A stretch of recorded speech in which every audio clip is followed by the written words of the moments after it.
you say you found the story all tucked away in the back of the room, been lost for years, far away from the glory, in the midst of our day-to-day routine, in the corner of our minds. We're not in blue, we're not in mourning to raise the truth. It takes more than will. Among the things I like to do, craving is one for two, and the light of the day that passes on will somehow be gone.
And we're off, friends. Welcome to week 11 of the Coalescence Act 5 Sunday morning Swan Crew kicking us off here. I am your host, Tragically HP, Hamartia Pentum Nisik, coming to you live from the 100th Meridian, where it's a morning moon. The reactor's down. I guess for Labor Day today, it's the first day I ain't seen a great plume of steam from across the lake. What's happening, everybody? Thank you for joining us here on this early morning session. We got another double header for you today. 6 p.m. tonight, we are back with Stew Crew Sunday evening in the same general sector here as we find ourselves with Sunday morning. The difference being that they are in a keep right now that is currently under siege by zombies and a ragtag band of mercenaries who coincidentally happen to work for the vampire lord Strahd.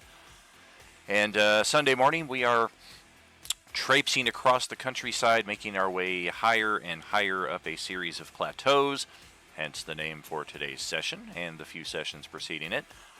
And our ultimate goal is to hopefully make it over, across, through the mountains over to the other side so that we can reconnect with New Ford. That will be shown here shortly on the map. Oh my god, what was that? That's so scary.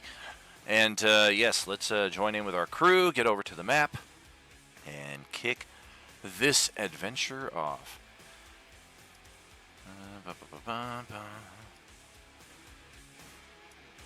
I'm thinking let's do a little of this. Get over to Orange Enemir.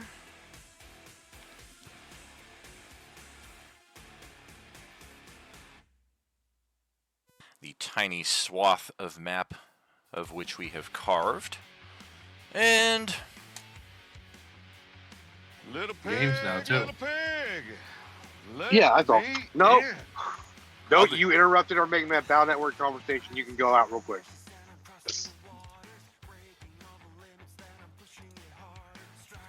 Little pig, let me in. are you guys done?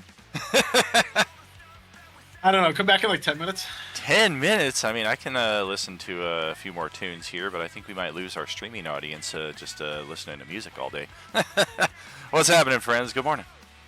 Not much. It's snowing. Oh, how lovely. We are about 4 or 5 days away from that ourselves. We're driving right up into the peaks of southern Utah. That's coming for me. I'm in Des Moines, Iowa, and I gotta go back to Kansas with the load on Monday. I'm in Virginia, where I'm currently bouncing between winter and summer every other fucking day. So. Along with the occasional hurricane or earthquake. Yeah, we have 2 to 3 more snowstorms coming just this week alone. Good gracious. Yeah, It's going to be taller than my corgi soon. Oh, good. We're kind of in the same boat as far as winter, summer here in Vegas, but that is radically different temperature-wise. It's like it'll bounce between like 30 and 70 with no snow. I love when Americans use units of measurement that aren't like metric or anything else. Like the height of a corgi. Yeah, exactly. It's a relevant height in my household. I have to make sure that he can bound through the snow without getting stuck. What's your corgi's name? Emir. After Emir Var Emrys from The Witcher. Aw. Pretty cool. I want a corgi really fucking bad, but my wife won't let me get one because I won't compromise on the name. I want to name him Loaf. So Good name. It's fair. There are 2 genres of corgi name. It's either food or Winston. Sure. Or I suppose Winston. there's also Ein from Cowboy Bebop. Georgie the corgi. Nice. My cousin has 2 corgis. She named one Loaf, and then she named the other one Carbon. I think she named the other one Meat.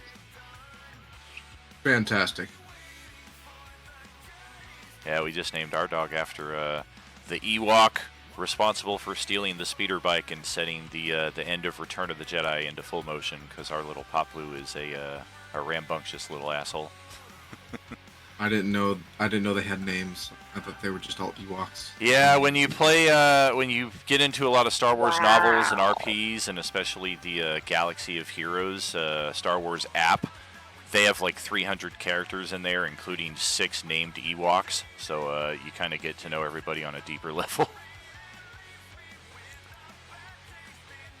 But as we were starting off at the beginning of the session, we are here once again in the eastern reaches of the Kingdom of Ukor, the Orange Wastes of Ukor, as we find it at the current time. Sunday G2 will continue trying to clear the massive fracas currently going on at the Keep. It's been a 2-session massive battle going on up here a few miles to the north of you. It's almost reached levels to where your characters could possibly hear it. I exaggerate. But we will see what's going on with that later tonight. For this morning, as I was saying at the start of the stream, we are rapidly ascending the series of plateaus here. In fact, I think we can carve out a little more land. Anytime for you. Yeah, we just killed his empires. Yes, we're going for the abomination. Yes, the vampire Yes, for some spawns. reason. We have successfully destroyed a few of those, and we make our way further into some hilly plateaus here, which we did get a peek at that map last session. We will return to that now.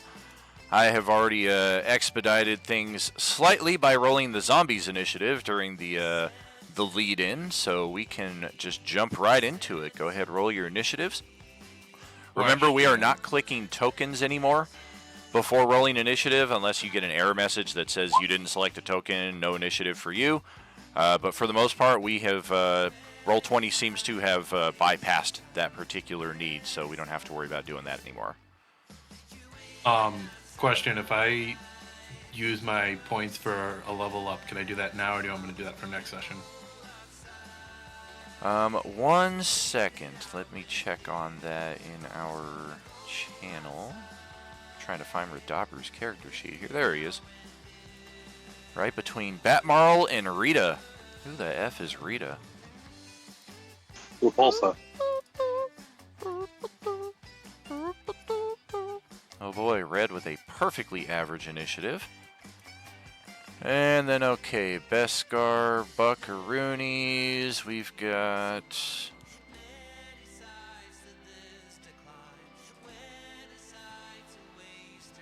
Okay. Yeah, that's right, Ari. You get that nat 20 on your initiative. Oh, right? wow.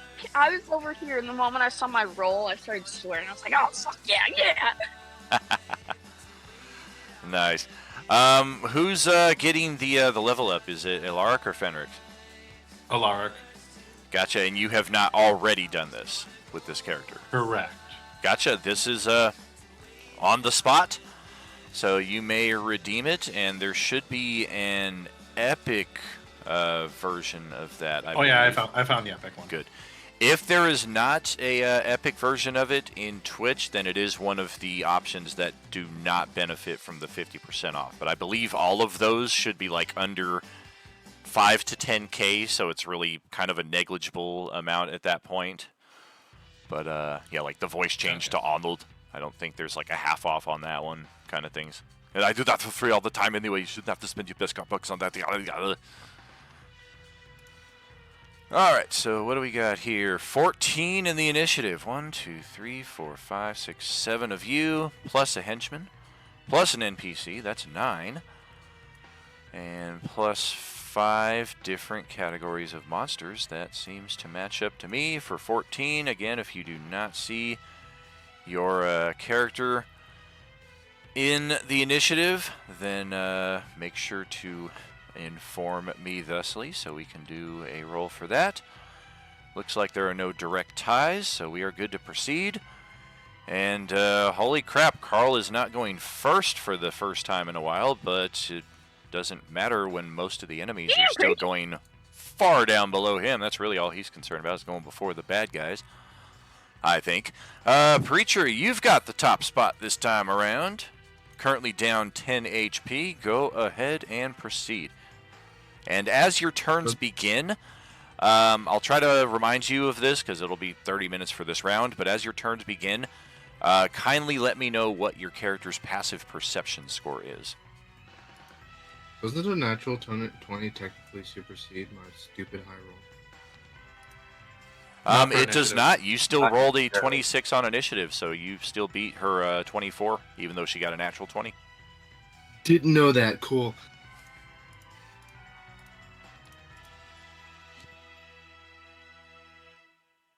Alright, well, first I'm going to expend a bonus action and hit Ari with a Bardic Inspiration, Ooh. in case you want to do something fun with your turn. Ooh, thank you. I get knocked down, but I get up again. The official theme song of D&D 5e. Don't you mean the official theme song of Tank when we were trying to take the castle? Oh, for sure. I mean, he definitely Oh took my it to new goodness. levels. Yo, yo.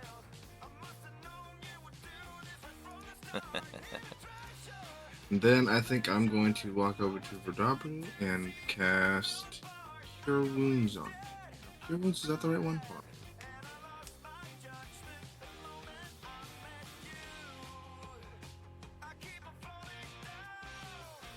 Yeah, Cure Wounds. We did have a bit of travel time between the last site and this site, if that's something you want to have knocked out in the kind of gray zone so that your first turn isn't so much a utility.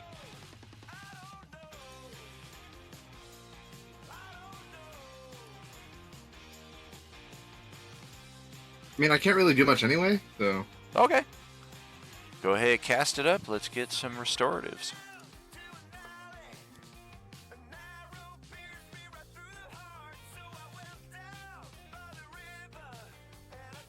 There's a +6. Turns around with a bit of a tear in his bloodshot eye. Bro, dude, you're too kind, man. Thank you, thank you. And that's going to be the end of my turn. Okie dokie. Well, Tawny Paw is up next with that Chumbawamba stuck in her head. And what is your passive perception? 14. Okay. Alright.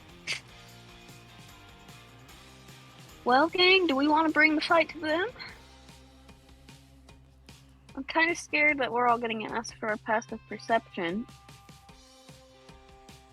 Oh, that's because there's a legendary magic item just off of your line of sight, but if your passive perception is good enough, you might see it. He said unconditionally. Yeah, totally. Did you want to know It's mine just, as well? it's just a from last rock turn? with some googly eyes. Yes, indeed, there, Draymond. What was your passive perception, please? Preacher's passive perception is 15. 15, and then 14. Okay. Alright, you know what? I'll scoot up. I'll see if I can find Satan.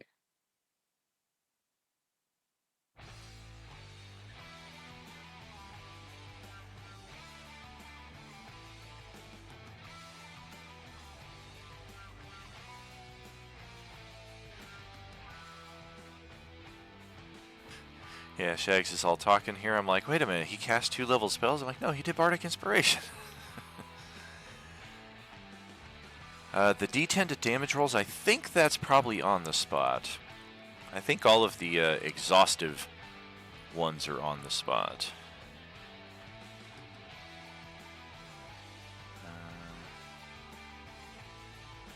Oh, nope, it's a start of session. So you can buy it during that session, but you do have to knock it out right at the start.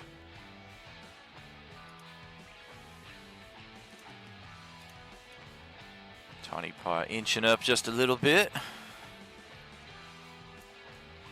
Yes, and so far, y'all, I don't see anything terrifying. I just see more zombies. So far. What the fuck? I'm plenty scary.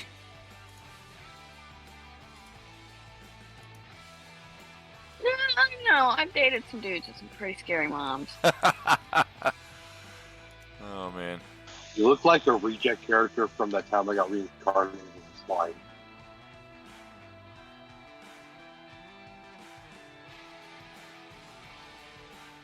Is that all of Tawny Paw's movement? All of her turn? That's all my movement. Javelin one of these dudes.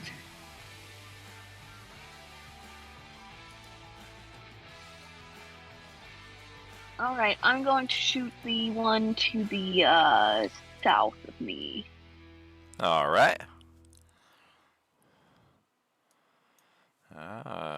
Thrown Aw. weapon just connects. Great. Did you bonus action rage? I did not. How many of those do you have left? We haven't even taken a short rest with this party yet. I got 2 left. Ooh. Yeah, so I'm watching them. Yeah, based on your current hit point total, I know some of these battles you have not raged through. I think the first map you did not. Yeah. All right. If that... That'll be it for Tawny. Very good. Over to Carl. And just a reminder for Carl, Krill, and Varus, the red health bar / red number represent the necrotic wounds you took last session. You are unable to regenerate those wounds. In Varus and Krill's case, you are currently at your maximum hit points with those wounds taken into account. Carl still has a, let's see, looks like his max would be 92 with his current necrotic state, so he can still regenerate a bit, but go ahead with your turn. Okay. Move up.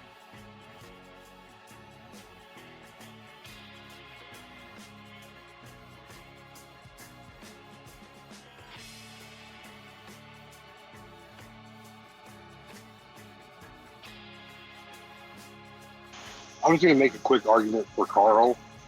Yeah, go for it. Since his max age, he says max age he's supposed to be what, 92? That's what he can regenerate to. Yeah, he should get 3 hit points regen this turn, so up to 83. But what I was going to argue is like it took us a while to get to this point from our last battle. So during that time, we should have started off at 92 instead of 80. That's fair enough. Yeah. Yeah, he can pop right up to 92 at this point. Okay, I'll take care of that after. Alright, I'm gonna hit this guy just below me. Alright. Right, so it's 2 attacks plus the Gloomstalker extra attack on the first round. That's 3 attacks plus bonus action equals 4 attacks. And let's go. Oh, yeah.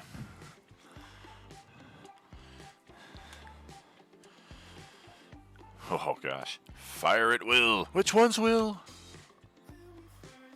Okay, those are the 2 main attacks. They all hit. We'll do the damage at the end. Then the Gloomstalker attack, or the bonus action attack, whichever. Okay. Yeah, whichever That order hits you want to 2. do it. And then I'll do the bonus action one. Beautiful. Success on all accounts. It's really just a matter of, but depending on your bonus damage, at what point does this one get destroyed, and then you start passing attacks over to a different zombie nearby. So go ahead and hit that bonus stuff, and let's see what we're looking at. Okay. Oh, so they're zombies, so I guess I'll do favored foe, so I get an extra d4, I think, but only on 1 attack. I was taught last session. I think so, yeah. Yeah, your Only on bugbear, Very first attack. your bugbear fury or whatever it is, I think that does apply on all attacks that the first round. Yeah, so they all hit, so that's 8d6. Let's do that one first. Gosh. Yeah, I think where it was really heinous last time is he had a crit in there on that first round too. Oof, oof, oof. Ow! Youch. Just a shortcut for next time, you could always do just roll 8 dice 6 instead of individually. Let's see, we got 10. Okay, so first attack is 9, 13, and then your die 4 damage. There it is. We got one of those. So 13, 17 damage on that first attack is going to bring us down to there. Second shot deals 11 plus 9 for 20 points of damage.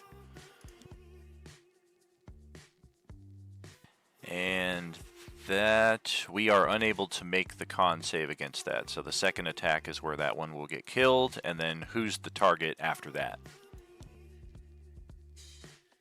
The what? Hold on, let me move the initiative turn on.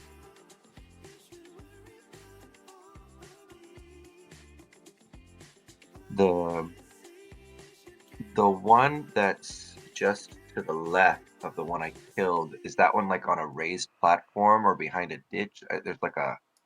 It's on a lower elevation than you are. You're like 6-7 feet higher than it, but because of the distance, you do have a pretty good line of sight on it. That's okay. I'll just get the next nearest one. Okay. The one that somehow is in the middle of a pool of water here in the tall grass. Gotcha. Yeah, we'll hit that one then. Okay, so after that, we've got 9 plus 13 for 21. Plus 9. I forgot to do my 31. D8. I also did D8. I forgot about Oh. 32. Gloomstalker. About the Gloomstalker. Oh my goodness, it's terrifying. All right, well, those last 2 attacks right there will certainly shatter this one's confidence as it just gets splatted with a pair of crossbow bolts there that one of them, between both of them hitting in the same spot twice, this thing is now bereft a limb, that limb being one of its arms. And 11-month sub there from Cowboy Ken, scaring the bejesus out of us here in the live stream. Thank you kindly, friend. Much love. Are you with us? And anything else there for Carl's turn? No, Carl's done. Very good. That brings it over to Varys. I can't find where he's at. It's because of that stupid displacement cloak. Go ahead. Okay, well, Shouldn't you be asking what their passives are? passive is 14. 14. What was Carl's passive perception? 17. 17. Okay, let me check something on that front. 30.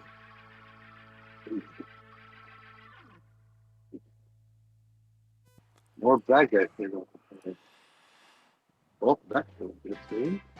Oh, you're coming a little muffled there, my friend. And pause right there for a second. We may need to do a redo here before we get too far away from it. Where was Carl's starting space? Obviously, like 6 squares somewhere back in this direction. But where He had 40. Oh, He has 8 squares. 8 squares He back. has 40. Okay, He has 40 on his first turn. gotcha. Yeah, Pretty far back. he like would somewhere have like the heard something kind of rustling about in the trees, both off to the south and off to the north, right over here. But off of the map, like another 20 or 30 feet, almost like something is approaching from your backside here. At current moment, you would not have seen them, but you do hear something or some things rustling through the trees. If that changes what you would have done on your turn, then we will redo that. No, that's fine. Okay. Do you want to at least let your party know about that? Absolutely. Carl screams out, "They're in the trees! They're behind you!" You gotta Aren't say they like Beechant speaking Vietnamese? You gotta say it like Arnold in Predator though. They're using the trees. All right, Varys. That'll continue with your turn then after your movement. Well, that would change my plans. Well, then you may also back up. You're gonna need So to. since I know there's, You will need to actively roll a perception check to try to see anything, because even with him calling attention to it, your passive 14 is like, fuck are you talking about? that would take my turn. It would take your action. Action.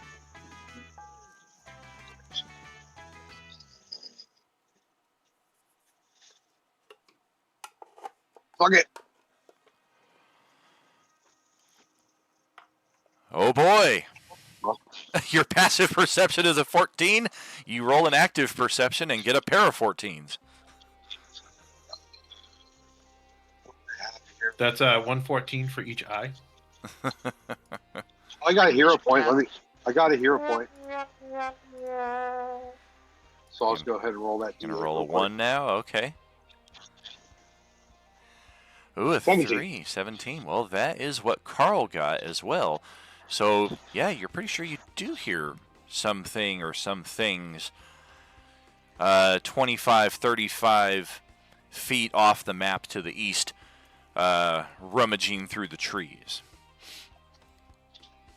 In that case, I will get in front of the squishiest person here, which is Preacher, and wait to see what happens.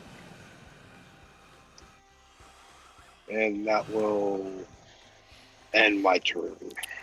Very good. I am going to make a map audible here real quick. Bear with me on Sahar's turn. She may also be turning toward this direction.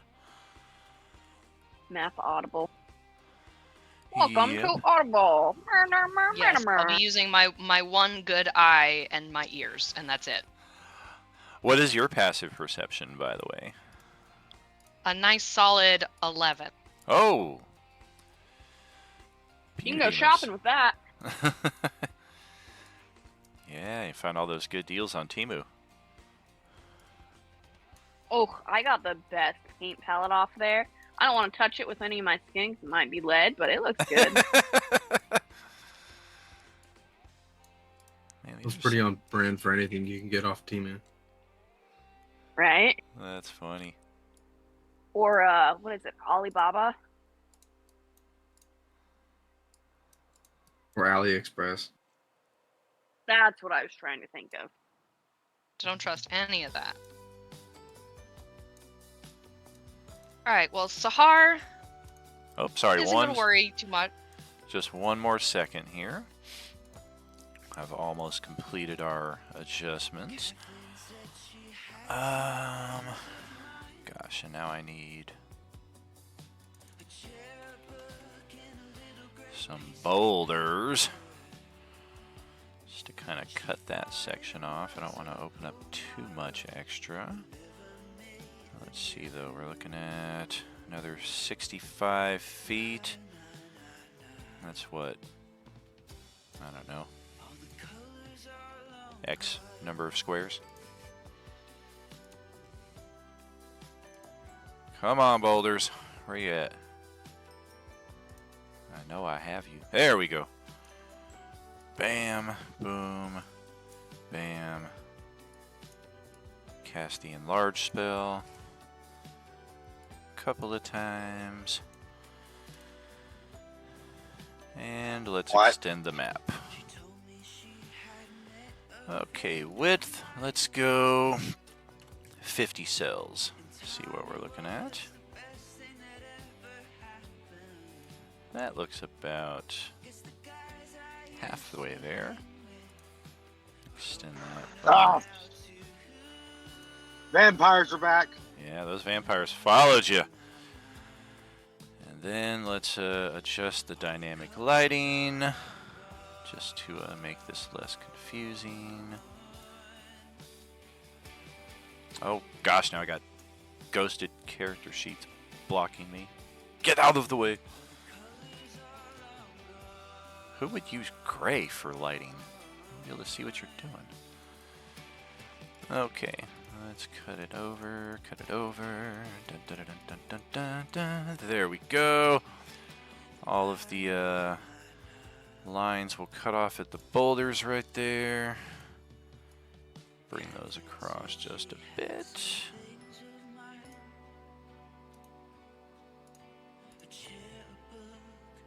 I'll say I might have the highest passive, if not for Krill.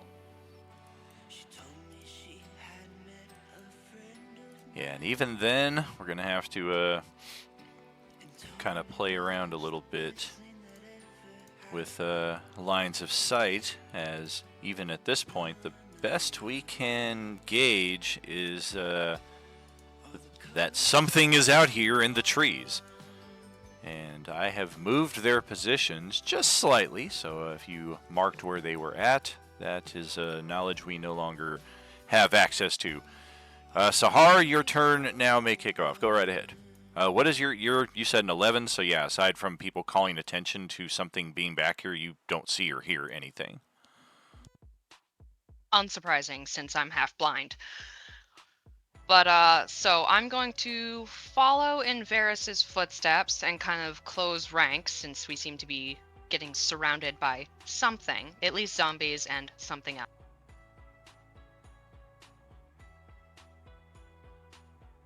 And then, these zombies qualify for, Orange Peeler, correct? Many of them do. This one with the distinct goth look is technically a Class C, so you would need orange juice to affect her. I'm talking about Mr. Half a Jaw taking a bath. Yeah, he is definitely Class D. Any of them in the in this category that we see otherwise are definitely Class Ds. Perfect. So then, as I close ranks, I'm gonna kind of half turn and hit him with a luminous bolt.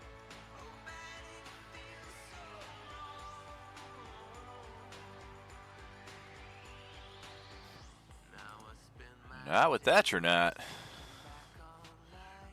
Oh yeah. Let's take an inspo on that. All right. Re-roll.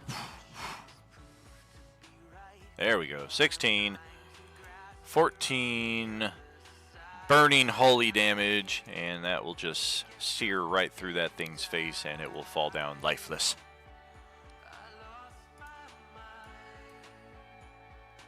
And that'll be it for Sahar. All right. Well, then, we will move it over to Krill's turn over here.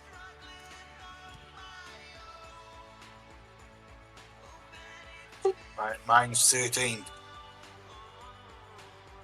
13. Ouch. Yeah, you're in the same boat as most of the party at this point. Some people are calling attention to things that you're just like, I don't see or hear anything. What are you talking about?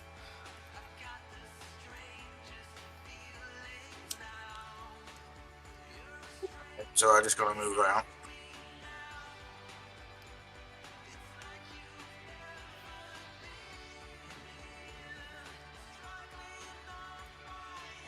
Anyway, I shoot that bottom one twice with my bow. Going after the Class C, all right. That's good. Likewise, AC for the C is only 15. And 20 points of damage. That's math I like. Bendy. Very good. Ilaric, over to your first turn here for this map. Passive is 18. 18. Okay, yes, that is the threshold. As, yes, you will be able to make out a number of them. Whoop. Yep, 4 of them, in fact. Spider climbing through the trees. I will let my party know that there are 4 vampires behind us. Each of them about 20 feet high. All right. In that case, let's see.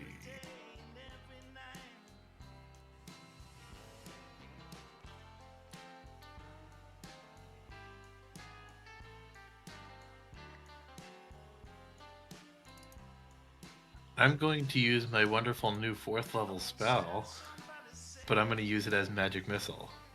All right. Which now does, let's see, 1 dart for each level above first. So that's 3 additional darts. So that's 6 darts Yep. at a Boom. distance of Boom. 120 feet. Let's go with the one on the very top. All right. Of course, our lines of sight should restrict anything really to 60 feet, but most of them should be within that line of sight at this point.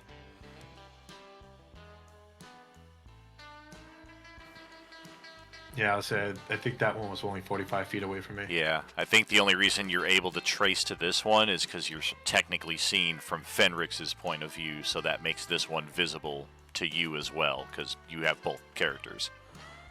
Gotcha. If you move Fenrix back towards Alaric, this one will probably vanish. But this one, definitely, go ahead, roll 6 die 4 plus 6. Ba-da-doom, ba-da-doom.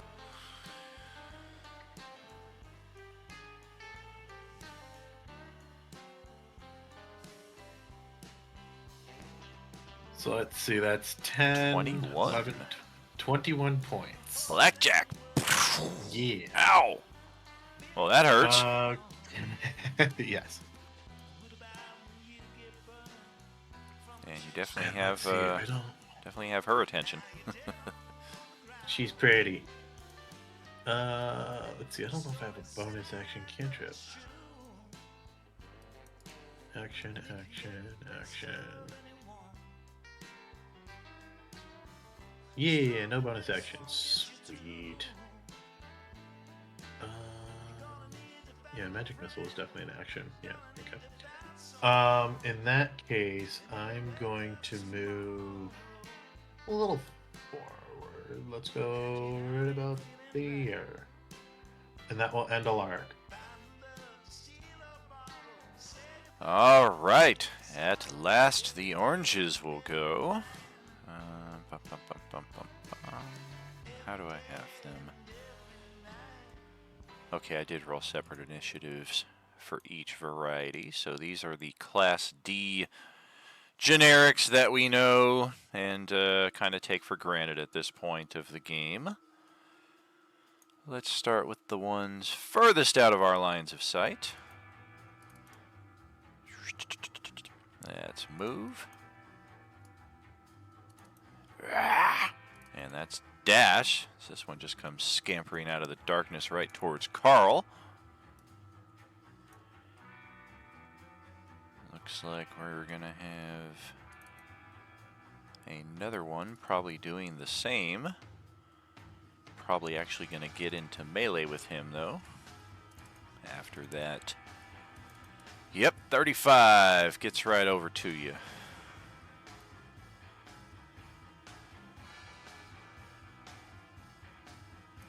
This one's going to book it for Tawny Paw.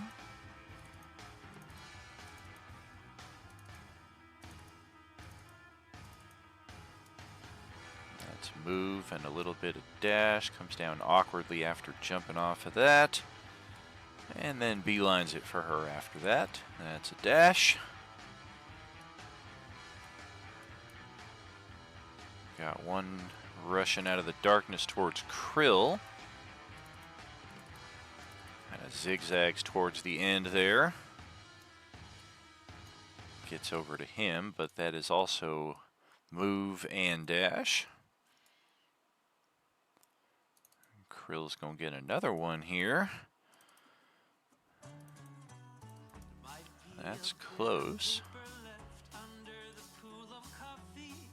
And an amazing acrobatics check. As, yeah, in fact, that one's going to propel itself off the edge and get over to you with its first bit of movement. So that will be our first attack for the round.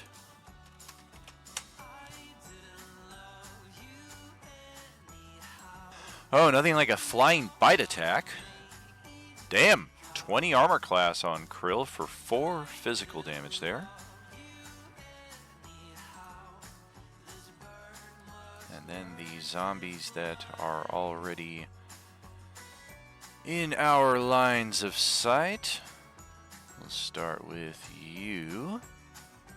We're going to move up side by side, and then moment of truth. We're going to go after Carl. Get into a flank. Go for a scratch. And that flank bonus turned out to not help at all. We are leagues away from your armor class. Next zombie in line. Okay, we're going to go towards the larger group.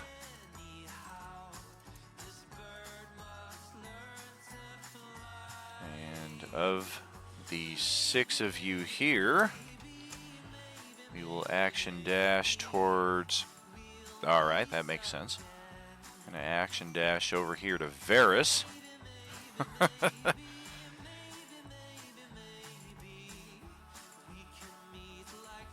then our final one. I don't have your jaw. Yeah, we stopped looking for that. It's a hopeless cause.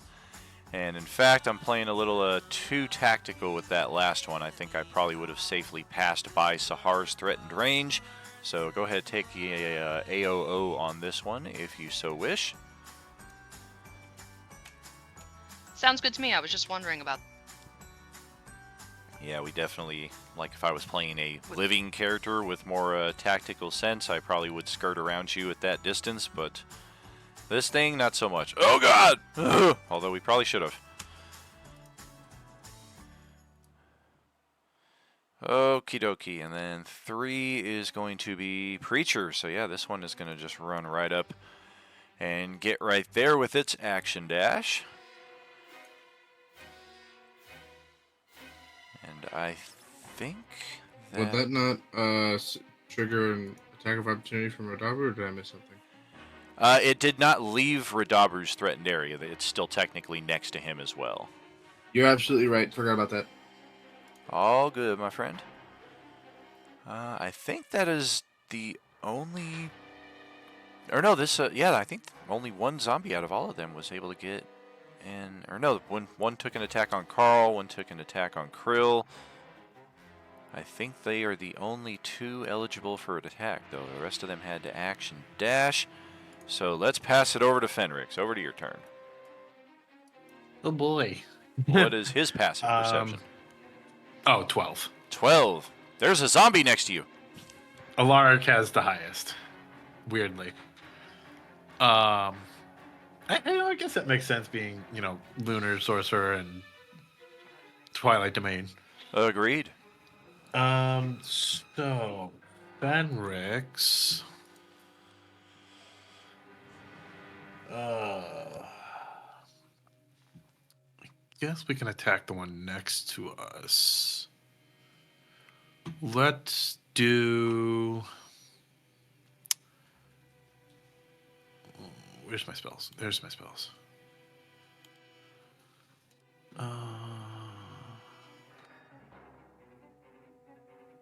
gonna Hunter's Mark the one next to me.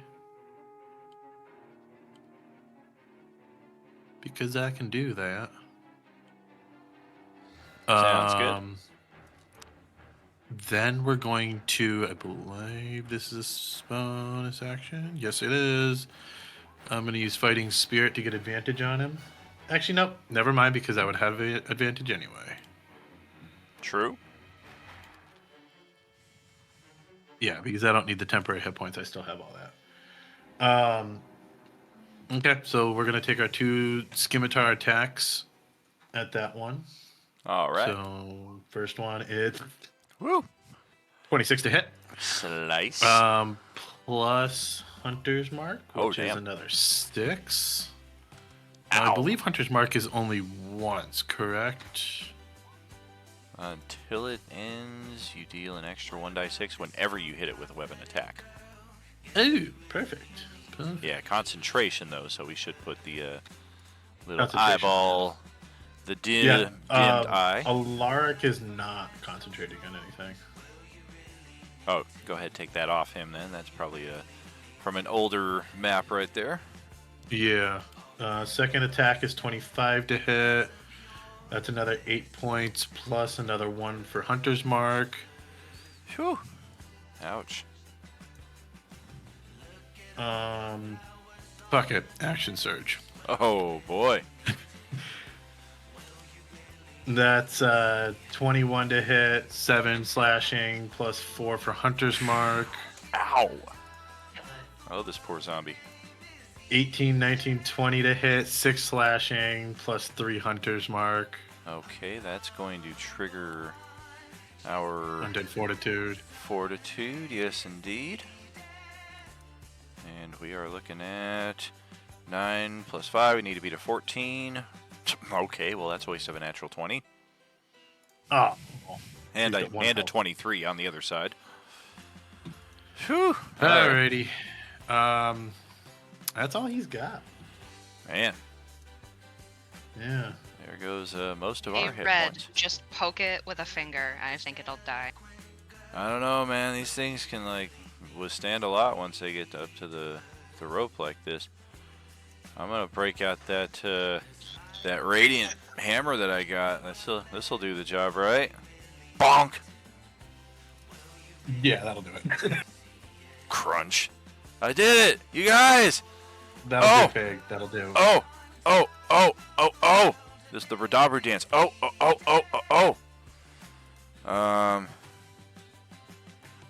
And Little shell spin. yeah, I'm exactly. only seeing shell spin breakdancing. Exactly. And bonus action, I think we will. What does this do? That does not help. What about this? Well, I killed it, so that doesn't help. Can expand, add the number to your AC. That's handy. But not necessary right now. Alright, yeah, I guess that'll be his turn. We'll move it. What's up? Is he a battle master fighter or what? He is a Battlemaster fighter. Oh, nice. And he has... Yeah, it looks like he's already expended his action surge as well, unfortunately.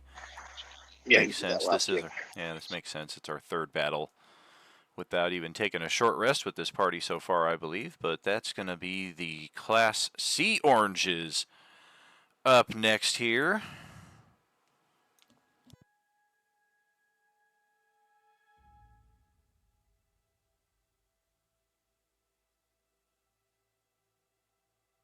Yeah, looks like it's either Krill or Carl. Looks like it's Carl.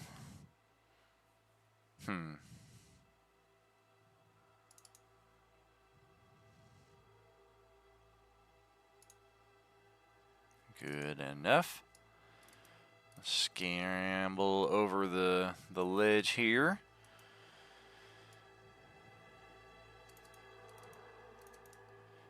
Get Carl in a loose flank. Take a multi-attack.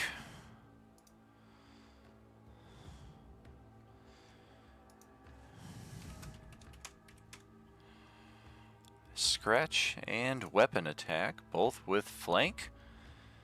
That's a 25 and a 22 AC, both to hit. 9 physical and 11 physical. 20 total between both those attacks on Carl. Okay. And then this one is going to try to get up to Tawny Paw. I don't know if I have the movement. We will test it out though.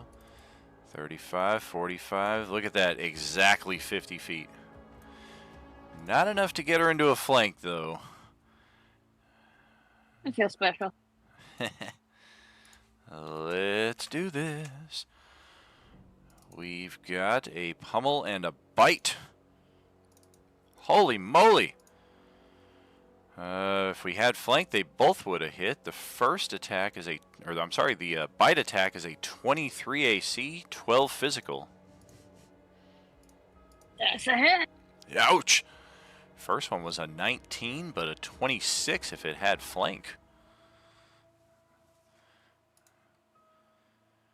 And then the vampires are going to attack.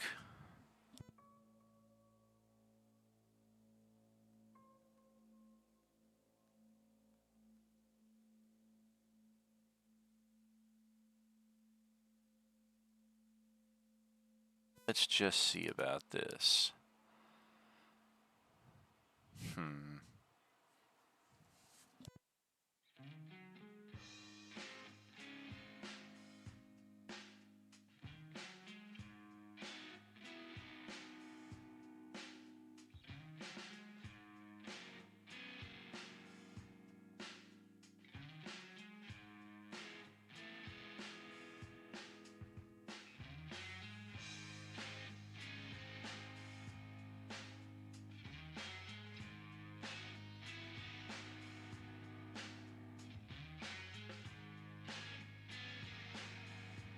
Okay, so they are going to spider climb down the trees and then take cover behind the trees that they are able to get behind. In some cases, that's going to be the very tree they descend from. A couple of them are close enough to scooch up next to a tree to get a little bit closer. But you imagine next round, these things are going to be able to get up on you. This thing descends 20 feet, and then we're just going to move south 10 feet and get a little bit of cover here. We're kind of out in the open, but because of the distance, this tree is kind of interposed. And then the fun part, there's another one scrambling through the trees that just popped in off of our vision periphery there. And we're going to get right up on the edge of this branch. Roll an athletics or acrobatics check. Natural 20. And then action dash 10, 15, 25, 30. Rushing right towards Ilaric there.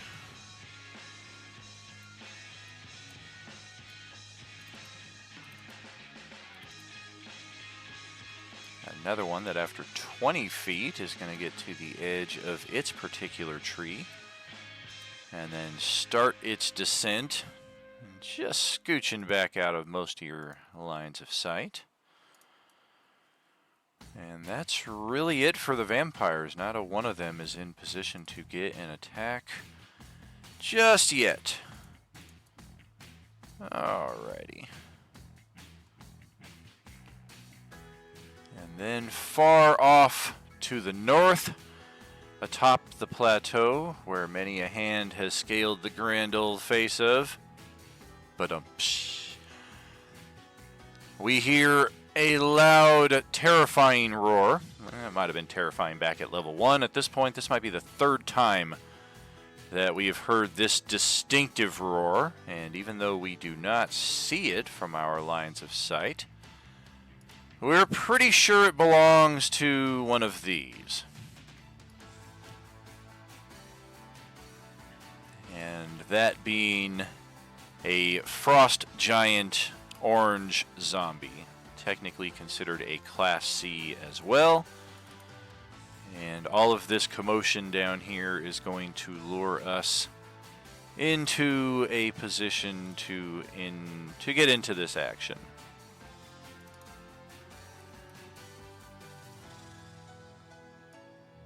And sure, scoot on down. And a little more. Oh, look at all those squishy adventurers down there all just gathered into one spot.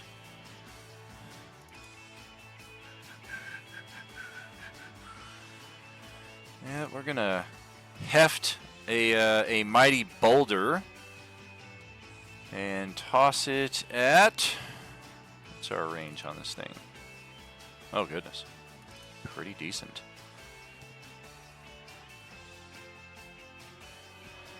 But we're gonna toss it at Elaric.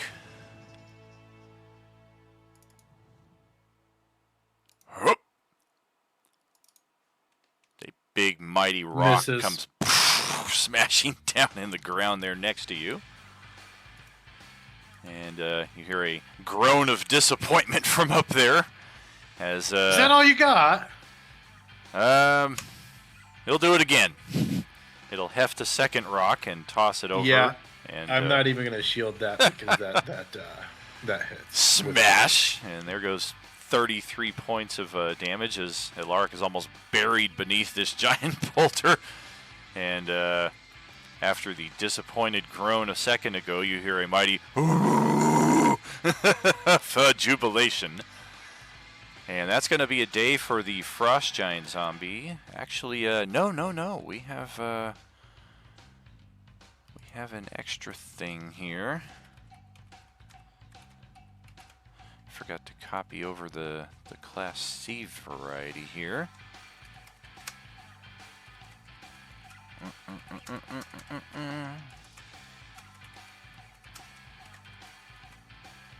Let's see. Yeah, this has never worked, so I know if I keep saying that, it's bound to happen one of these times. I can see you. Doesn't say you have to see me, which is good because I've got the high ground, Anakin. One of you within 60 feet. You underestimate my power. Ah! Okay. So Sahar is within range. That means all of you over here are. Would Tawny Paw be? Tawny Paw is technically in range. I'm somewhere over here within 60 feet. And Sure. yeah, let's just see which one of you we're gonna target. It's gonna be at random here. 1, 2, 3, 4, 5, 6, 7 of you it would look like. Oh man, number 2 is Radabru. Well, shit, he's got the worst chance to succeed on this.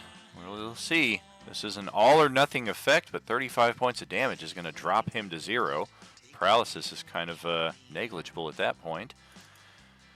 Come on, Khan. It's something you're good at. Bam! On the money! And he will kind of have a frosty chill overcome him as he shrugs and shivers it off, and he looks around in a panic to try to figure out where that came from. He can't help but look up at the plateau where the massive stone just flew from and where you all heard the roar a second ago. But that is now officially it. And we will pass it over to the debut of the Class D Abomination. And I think we're still going to be waiting a while on this because nobody is in range, I don't think. Okay. Elaric might be. We're going to come down out of the high ground here, out of the highlands. That's 30 feet. I think Elaric is just going to be in range. That's 45 feet of movement. And, oh boy. Okay. Alright. Special exception for this mass roll. We only use one result of 5. And that's what we happen to roll. Just re-roll future instances of that. Looks like it's going to be 3 scratch attacks. We'll start that. 1, 2, 3. Shield. All right. My AC is now 24. 24, okay. We got a trifecta of bites. Bite. Bite, bite. Close, but not quite. We do not have any pummels in there. We do have 1 weapon attack, and then a grapple. Nope. And nope. All right, yeah, this thing comes out guns blazing, and thanks to that shield spell, you are able to mount a defense. The other Class D Abomination is like 6.5 miles away, but we'll start making our way over here. That's one move.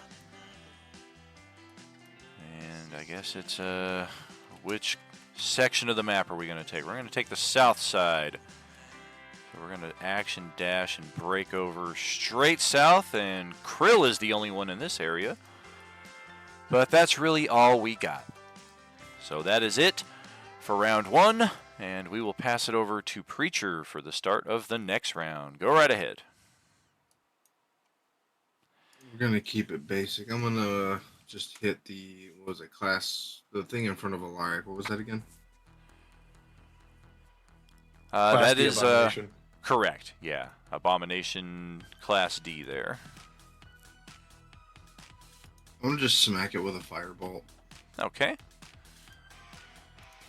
That will absolutely hit. Despite the extra offense that they put out, their defense is still AC 14. And that does represent the damage taken. And that's all I'm gonna do.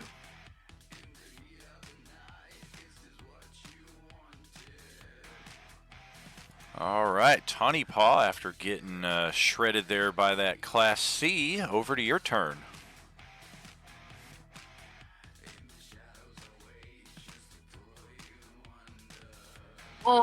Sorry, did I just get attacked?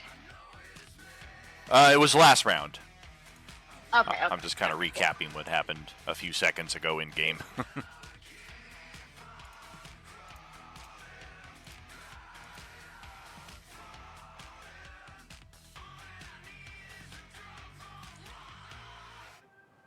Alright, well, I've got some suckers near me, so I will attack them. I'll go after this pretty goth lady.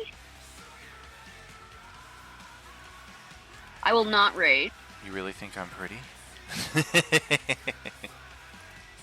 Hey, Why got aren't your you whole raging? face. I can fix her. Fix! Fuck you!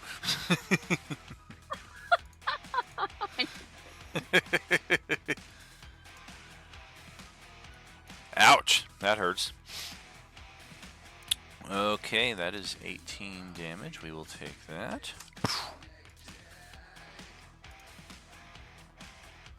Owie.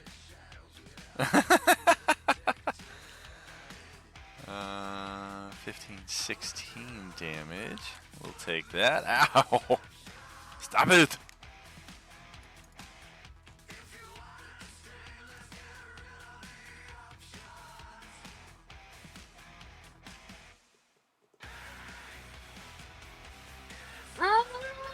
That'll be it for Tiny Claw. Okay, that's back over to Diego. Don't forget your regen after getting hit by those 2 attacks last round, also from the Class C that advanced on you. Hey, Daniel, I got a quick question. Huge. Necklace of Fireball, 1 beat is a 3rd level spell, correct? It might even be a 9 dice 6. Let's see. It's Well, 8 9, d six. 9 die 6 would be a 4th level. It's something else then. Maybe it's like when you cast Fireball from the Staff of the Magi or something. There's some item that somebody has that when they use the Fireball from it, it's cast as a 9 die 6, but I'm just confusing Right. it. Yeah, Necklace of Fireball is 3rd level Fireball spell, but when you throw an additional bead, it increases the level of it. Correct. Okay. I have one of those necklace of fireballs. I Heck think yeah. I'm gonna throw one. Oh. Get all the guys that are in front of me.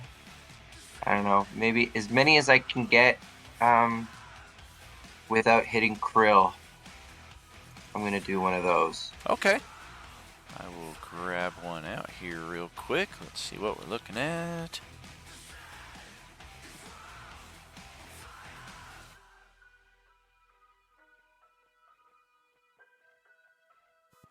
Oh, for some reason, Krill got his hands on a ultra rare pink fireball here. 5, 6, 7, 8. And yeah, looks like we can get all 4 of these zombies over here without clipping Krill. Unfortunately, we cannot get this one because it would get Krill, and we can't get this one without sacrificing getting these 2. So yeah, it looks like 4 of them. Go ahead, roll your 8 dice 6. I'll start rolling saving throws. Oh, damn. And the abomination. What's the dice roll 8 code command again? /R space 8 dice 6. Fireball save for the item is DC 15, so the first 2 made it. The second 2 did not.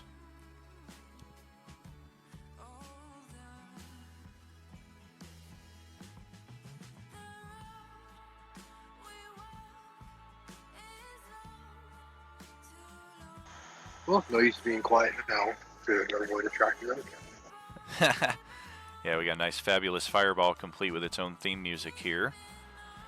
32 damage. This guy made the save, so we will take 16. Second one also made the save. We will also take 16. And then you failed your save, so you take all 32. And the abomination failed its save, so it will take all 32. And that is what we're looking at from an abomination health bar after it has taken 32 mighty points of damage. Okay, that's a main action. Bonus action. I don't think I can do much. Yeah, not unless your primary was an attack. It does limit you a little bit. Might have some spells you can make use of.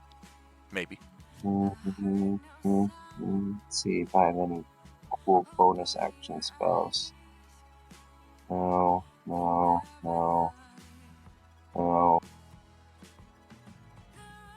Healing word.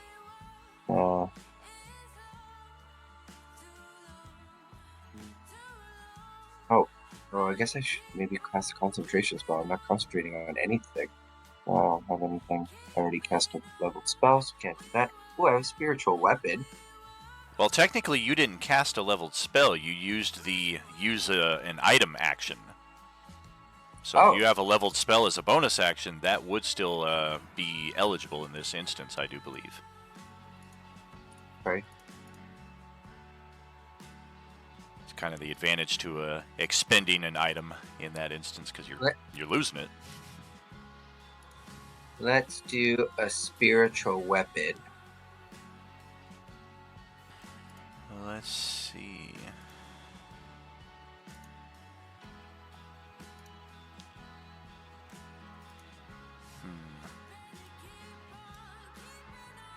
Oh goodness, come on.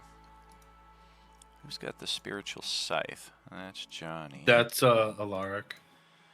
All right. Any preference for type of spiritual weapon? I may have something. No, you dealer's choice. You pick whatever's the first thing you find. I'll think about it for next time. All right. Let's get one of you then.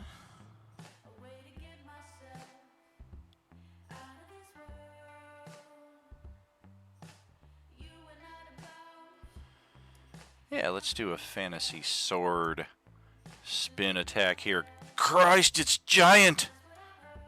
There we go, that's more.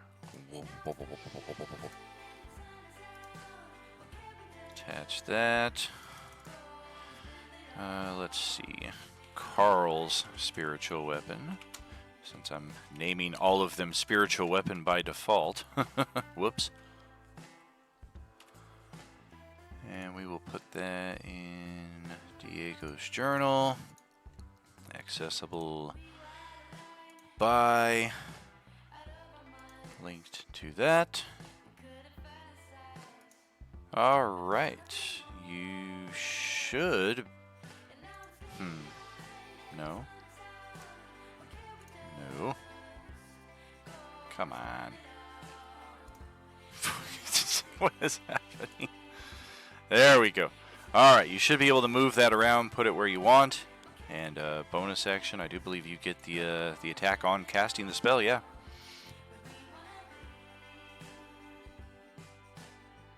You rolled a 20 for 9 force damage. And I'll, I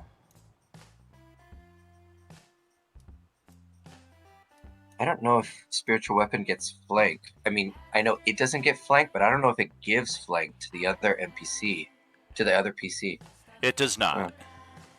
Yeah. Okay. Which one is being attacked? I don't know. The weakest one that's nearest me, the one that looks the least threatening. Let's get it off the map. Sooner rather than later. Gotcha. Oh, Yeah, that's yeah. kind of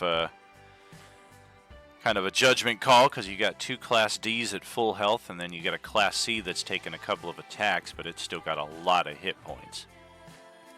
So do we start dealing damage to one of the weaker zombies here, or do we keep chipping off on the one that we've already gone at, or do we send it further out here? The weaker. All The right. weakest. You know what? Let's put the spiritual weapon to halt that guy from advancing. Let's move it, right there, so he has to deal with the spiritual weapon, so he Okay. doesn't get closer to me. Hopefully, would be nice. All right. Yeah, we'll chip off on the weaker Class D here just to your west. And if you're not moving, that'll be it. That's it, yeah. All right, brother. Oh, Varys, that's over to your turn. Okay, Varys will reach under his armor, grab a necklace, and flick one of the beads at this point to cast Fireball where I'm marking it right there. Where I'm picking it.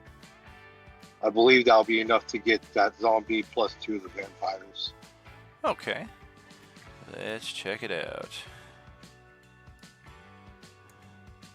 Oh, and you've got the sickly green fireball. The poisonous fireball. Well, I think there. Yes, that is 8 by 8.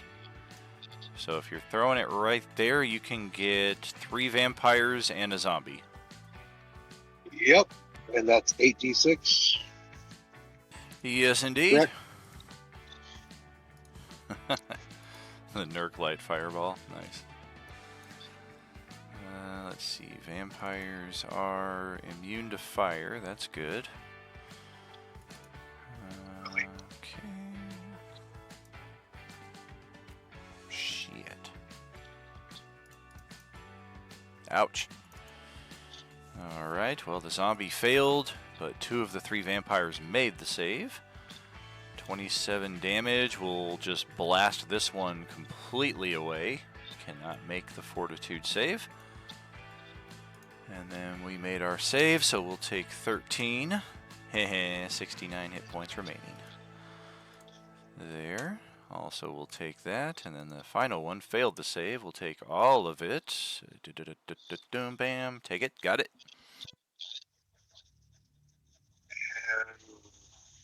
Yeah, that'll end my turn.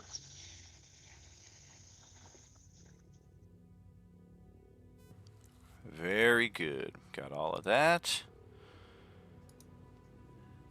Yeah, instead of a fireball, it's a fart ball. Sahar, your turn. Gibby, seeing that everyone else is using their lovely beads of fireball, Sahar is also going to grab one of hers. Actually, she's going to grab 2 of hers, so she'll be casting a fireball at 4th level, and it will.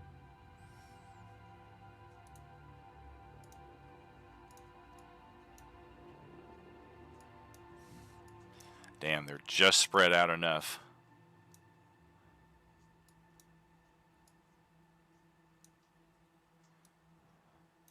Oh, she's going. Where I'm pinging is where I'm going. elsewhere. I'm going the other way. I'm going over here. We're going to blast I'm Tawny Paw and hoping- Carl. No, I'm hoping to aim higher up. I'm trying to the 2Ds and 2Cs. It was here. That's my Let's see. epicenter. Like this?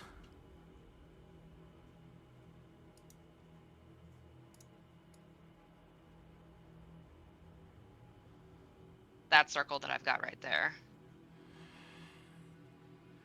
Gotcha. Yeah, I don't use the Roll20 measurements because their lines are off. What I have here actually represents an 8x8 fireball, and we can see clearly using the Roll20 measurements. They give an extra circle for some reason. It's very weird. Range. So I'm hoping to encompass as much as I can of these zombies that are near Carl and Tawny. Yeah, if we set it up there, it hits the 3 of them right there. It'll hit 2 Ds and a C. That's probably the most optimal, because if we do there, then we cut both of these ones out completely. Yeah, I'll You take can't that. get you can't get the one above Tawny Paw. You can't get it if you move it more to the right. Not without also clipping her inside of the AoE as well. Oh, technically no, because it's just right now looks like it's all 4. That is, yes, It I looks stand corrected. Yeah. That is So correct. right there. Don't move it an inch, Daniel. I want it right there. Oh no! That was more than an inch, sir. Put it back. Nailed it. Yes, I get a little mixed up with the template sometimes because there's the sphere that we see, and then there's the actual borders of the token which I see, but that's more square-like than it is spherical, and the AoE is a sphere. So let's get some saves. You go ahead and roll your damage. Boom, boom. Holy crap! 2 natural 1s for the Class Ds.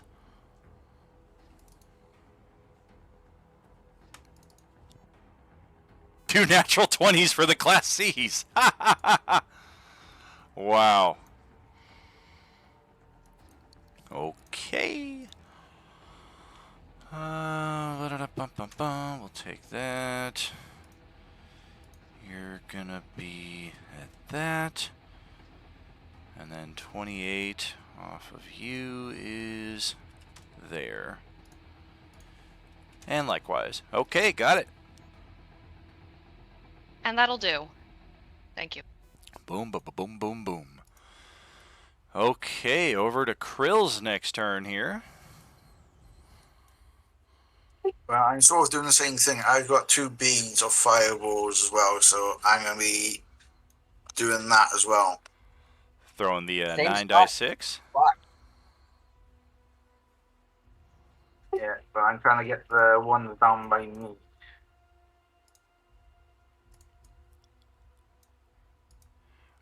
Are we looking at like this AoE right here to hit these 4? Oh, that's a good spot too. Maybe 5 if I can, because I'm going to use my bonus action to move out of the way, so maybe that Class C at the top as well. Let's see. Go ahead and take your disengage, and I think, yeah, we could definitely hit all of that. It's not really disengage, it's my close ability, move in shadows. It lets me teleport 30 meters away. Gotcha. Although now I'm getting hung up on the template size here. If I'm looking at the borders of the square, it does encompass this one, but obviously, as we all see, she's well outside of the sphere. We can scoot it over a little bit to include her and the zombie below Carl, but then at that point, it also includes Carl.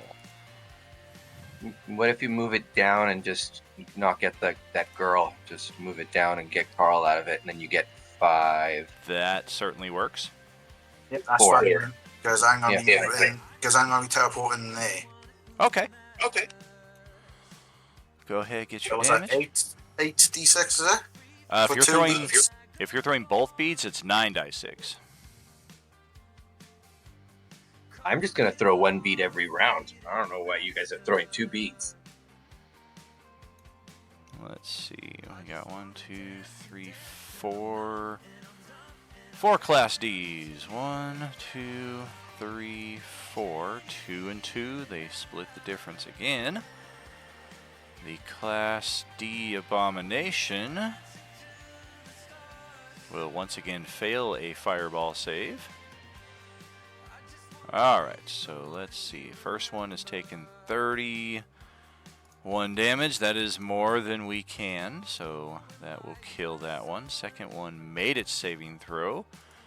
We will take 15.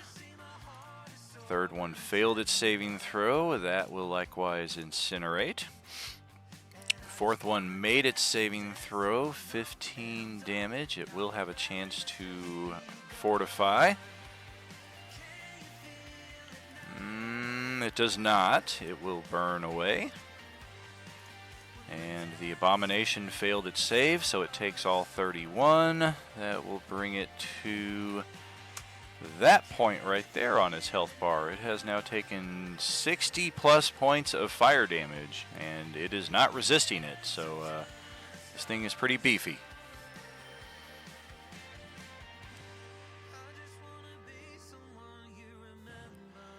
And then any actual movement for you, or are you going to stay where you're at? Stay where I am at. Okay, that's over to Ilaric for his turn. Alaric is grabbing all 4 of his beads, and he's going to aim it kind of up here and try to get whatever's up here and the abomination above him.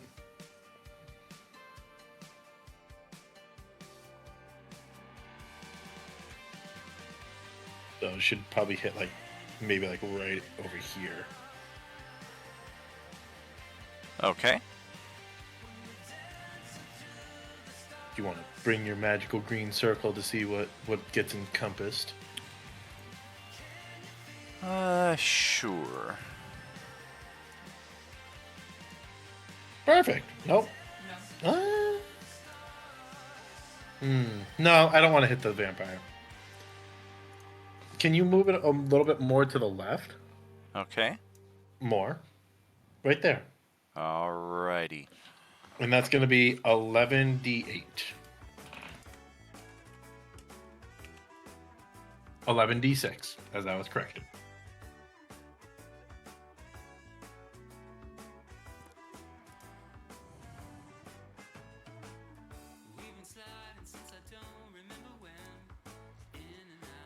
Wow, that is sad considering the results we've seen on 8 and 9 die 6. Yep. It was those ones. Yeah. Okay, let's saving throw. Okay.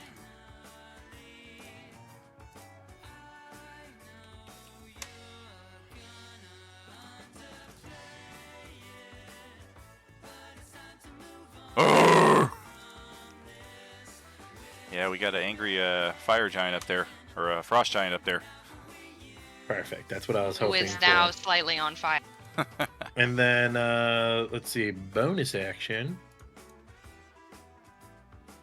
I'm going to do a little healing word on myself for 8 points. Oh, plus I get 6 for being subscriber. So 1, 2, 3, 4, 5, 6. 1, 2, 3, 4, 5, 6, 7, 8. Perfect, almost full health. And that's gonna be it for Alaric. All right. Poplu decided to join us on the live stream here. Everybody say hello. Good morning to Poplu. Hello, doggo. Hello, I love you. That sweet little fluffy face. Okay, he doesn't like being held like this. He wants to go down. All right, oranges are up next here in the sequence. And last round they just did a lot of running and running and running. Guess we'll start with the 3 of them that are already in combat. First on Tawny Paw, we will squeeze through and then scoot around.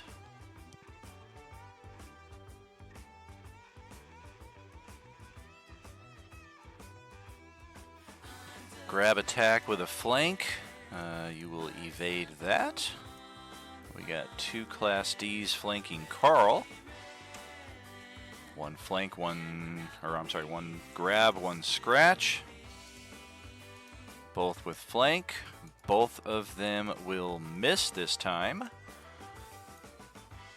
The last Class D zombie that we can see here, rushing in from the west.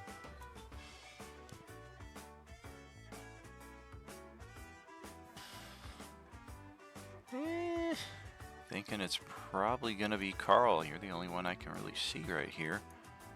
And exactly 50 feet away. No real space to get a flank there. Didn't even have enough room to get to that one square south.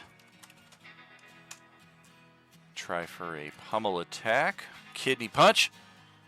Oh, 20 to hit Carl. 5 physical damage. That hits. All right. And I think...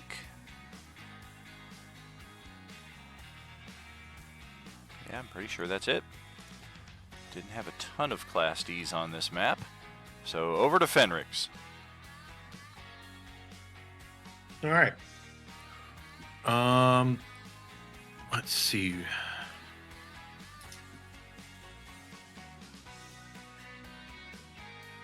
Okay. I believe my bow. Let's see. What is the distance on my bow? 2. 2? Yeah, 2 feet. No, it's 80 feet. Squares, Or man. 300. Be generous. 10 feet. Got it. No, it's 80 feet or 320 for disadvantage. With that being said, nope, I don't want that. I want the ruler, damn it.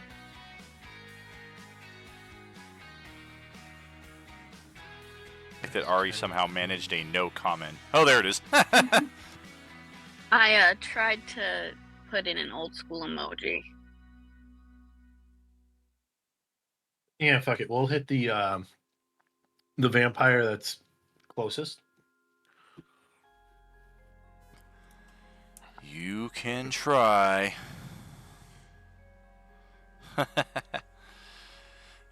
So, inspiration on the first one from Alaric. The second one's a 21. That's good. The first one now will be whenever it wants to pop up. Oh shit! Between all of them, it's a 18 max. 18 is good. Okay, so that's 10, 17 total. Looks like it. Yeah, I'm just checking. Oh, I never moved my shit. I never moved my hunter's mark either. Womp womp. But we're gonna move the hunter's mark now to that one. All right. Boom. And that. Oh, I should have used my fighting. No, can't do that either. Oh, they are undead, are they not? Oh, hell no, they're not. Yes, they are. They're not. Of course they are. So that is favored foe. And that will give me another 1d4. Oh.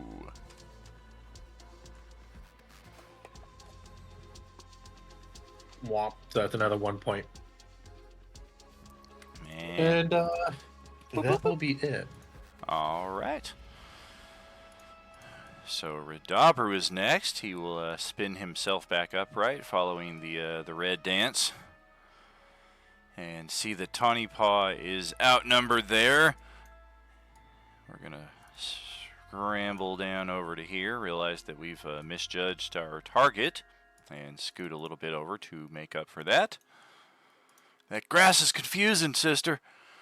And we will go kicking ass here, hopefully. Boom. Hey, good thing for the flank. Club shield bonus attack. Also a good thing for the flank. Too bad we did the attacks out of order, because the second attack will drop it to 0. On a saving throw, it has a good chance of making. And it does make it, so it's got 1 hit point remaining. Red just kind of smacks himself. The hammer second! Hammer second! Alright, let's do the Class C oranges. Both of them are right up in this zone. Both of them have flank, so they will proceed with the same targets they've been attacking.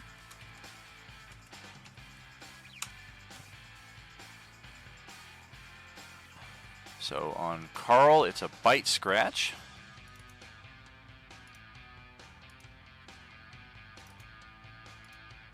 Oh, the bite comes very close, 18 AC. The scratch does hit 24 AC, 10 physical. And then on Tawny Paw... That's to Tommy? That was on Carl. Oh, okay. Yeah, Carl got hit with a 24 for 10, and then Tawny Paw, it's a weapon attack and a pummel. Weapon, pummel, both with flank, and the best I could do is a 15. Other guy got a wonderful 9 with his flank opportunity there. Good job. So the vampires are up next. All half dozen of them. Most of them are much better positioned this round. Let's check.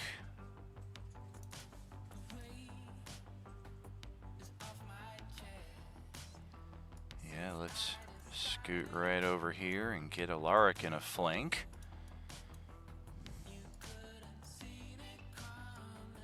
Let's rush over here and get Alaric in a loose flank.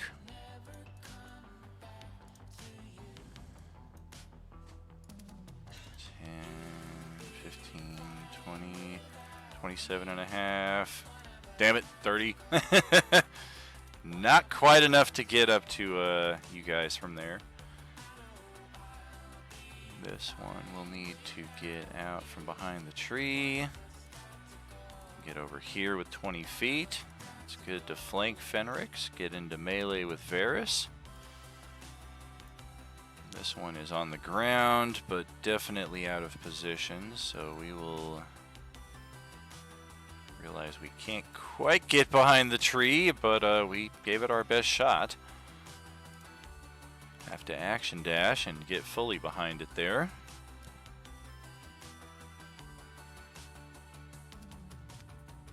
And the one here on the south will rush out from its position and also take cover behind the next tree.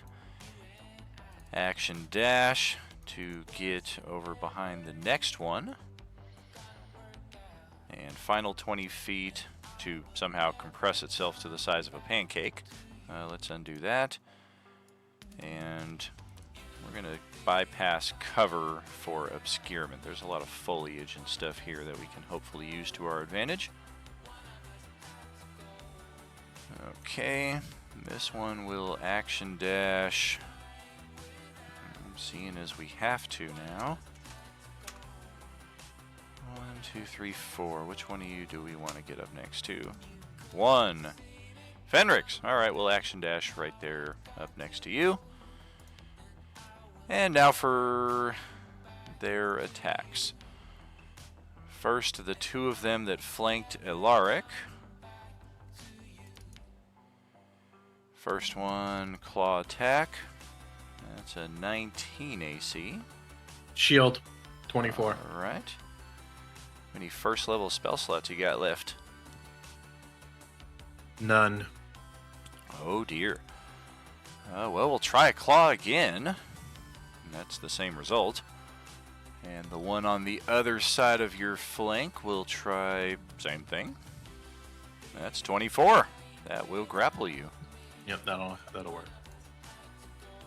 Grapple. Oops.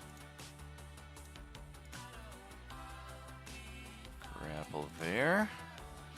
And since we got a grapple, we'll try for that dreaded bite follow-up. 25. Holy moly. That is 17 damage total, 8 of which you may not recover. Ouch.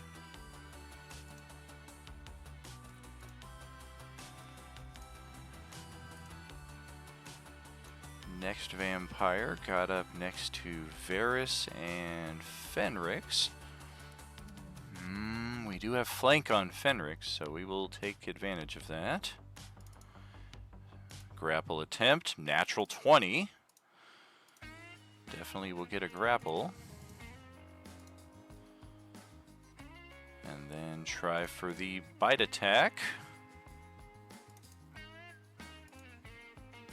23 to hit Fenrix with the bite attack, and he's going to be now inflicted with a necrotic wound. Sentinel to take an opportunity attack on the one that's grappling Fenrix.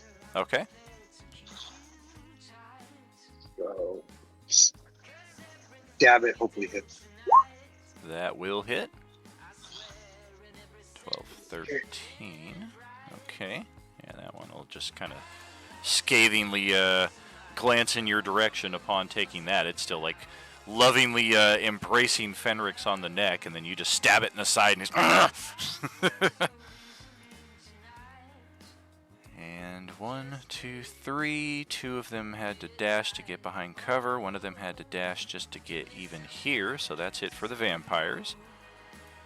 The Frost Giant zombie will free action pat itself out, since Fireball doesn't normally just incinerate people and keep them burning, but narratively, it certainly did not appreciate being set ablaze there. And,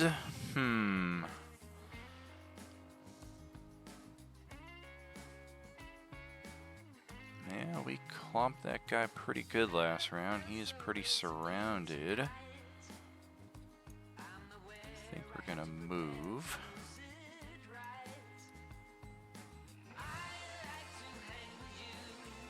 One, two, three, One more, 4, 5. one more thing with Varys.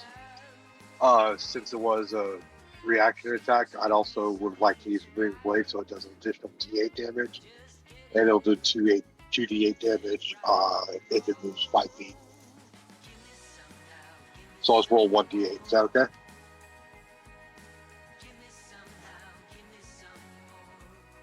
I always get confused by that because it's like you're doing 2 things as a reaction. Did you already have Green Flame Blade active? Is it a concentration thing? No. Booming Blade, my cantrip, and I have Warcasting. So as part of my reaction, I could stab her with Booming Blade. But I did that. Okay, so you're casting Booming Blade as your reaction. You're not Attack of Opportunity as a reaction, because there is a difference mechanically. Well, it's because the Sentinel is able to attack the one that was attacking Fenrix. So. Yeah, that is also technically correct. It's just that you're not doing 2 separate things as the attack of opportunity is the clarification mostly. Oh. So yeah, go ahead, roll that. It's just an extra 1d8 damage right now, and if she moves 5 feet, then she'll take 2d8 thunder damage. Okay. That's all. Thank you. We'll throw that up there, try and remind us of that. Alright, who was I targeting? 1.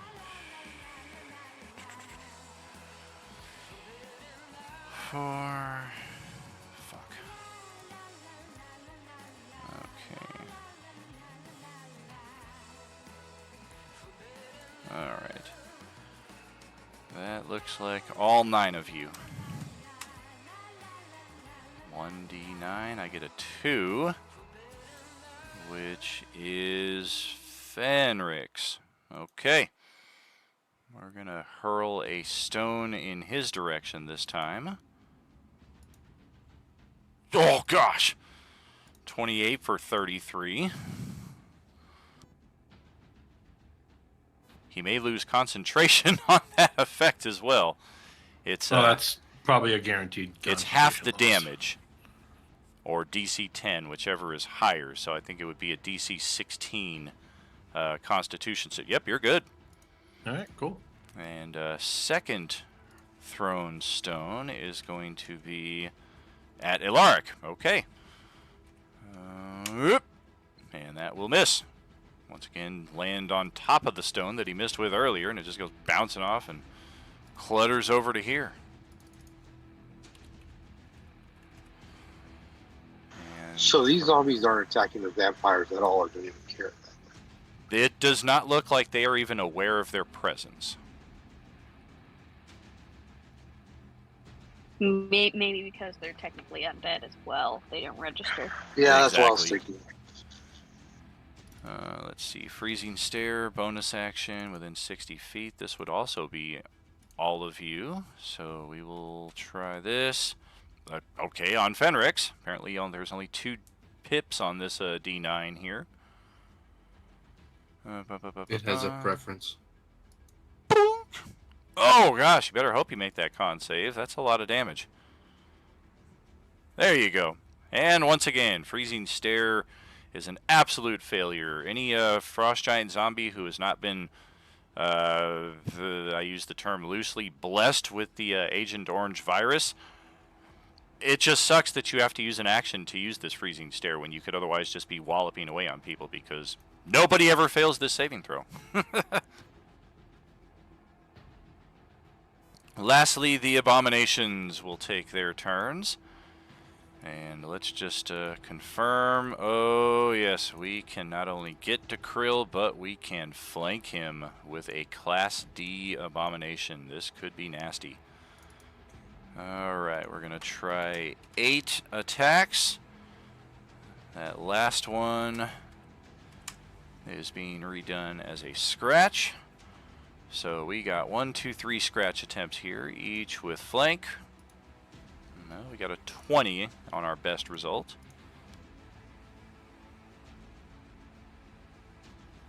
5 physical there. We got 1 bite attack. That's a 15, I don't think so. 3 unarmed opportunities. 23 and 25. An additional 11 damage there.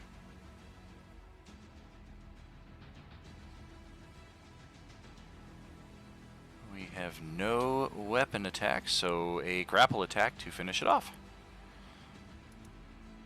A 19, I think we grappled you. Yep.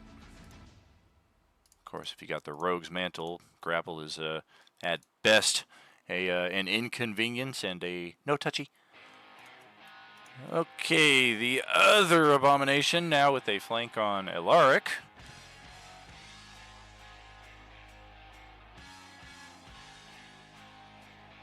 To touch upon the wonderful random nature of our zombies here. 1, 2, 3, 4, 5, 6.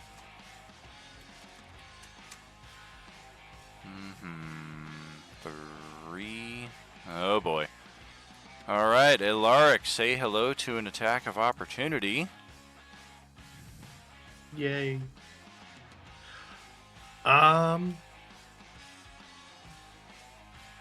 Booming Blade? Because I'm also a Warcaster? Okay. Inspiration.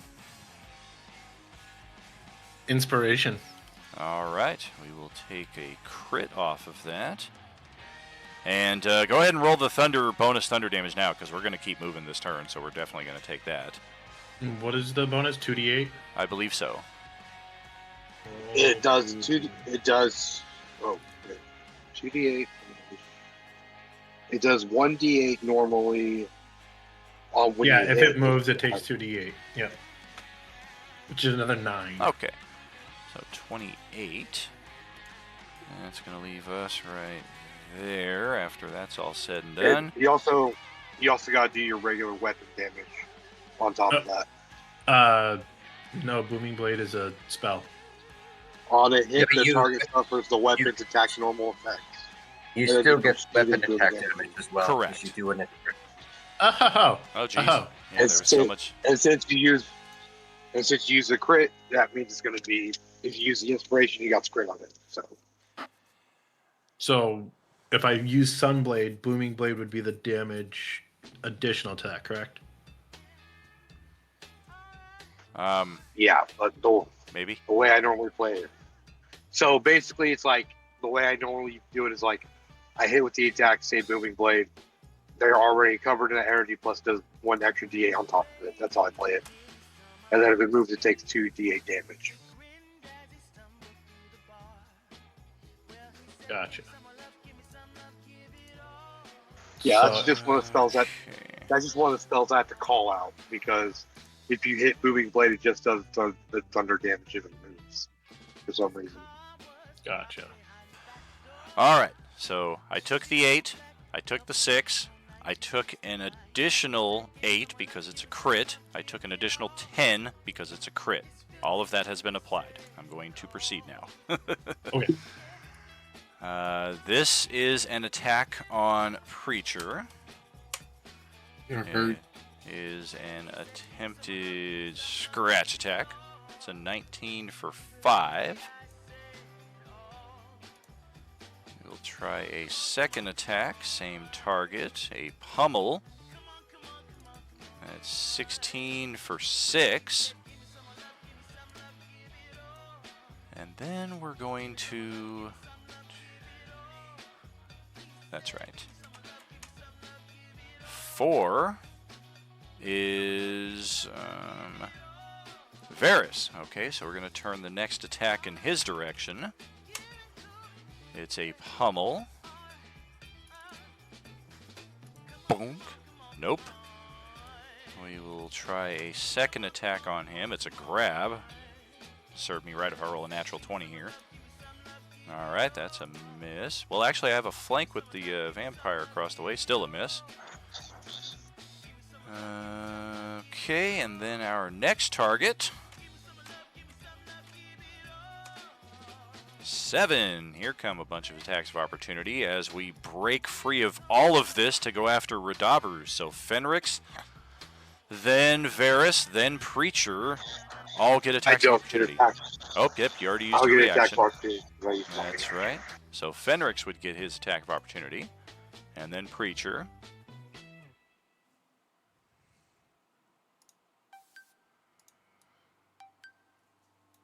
Target AC is 14. Just a narrow miss there on one, and just a I'll give barely him my hit. hero point.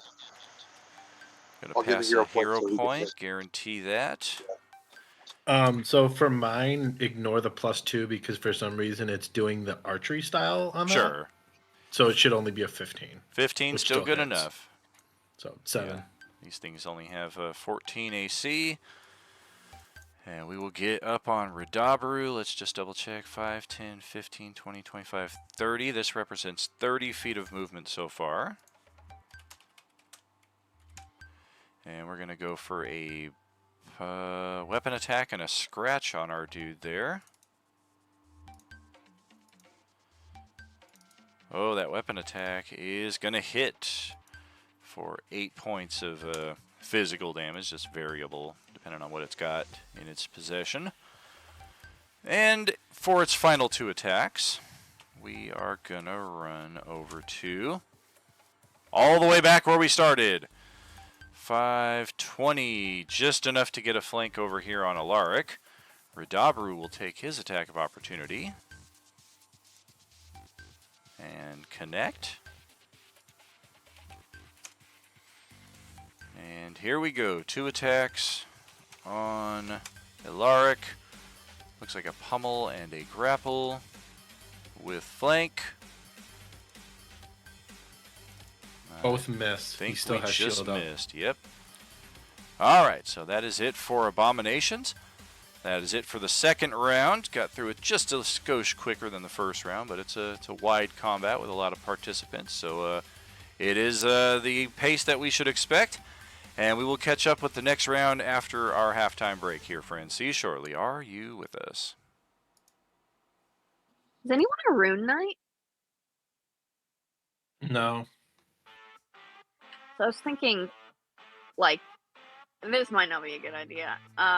If somebody had Giant's Might and, like, grappled one of these abominations, so they stopped running around. I have hold person, so I could stop it from moving. That What might be comes after that? World starting the fucking thing? I don't know if it's considered a Full person doesn't person. work on zombies. Oh, It only works that's on like right. elves, dwarves, those races. That's it. And I guess it might be persons too. Yeah.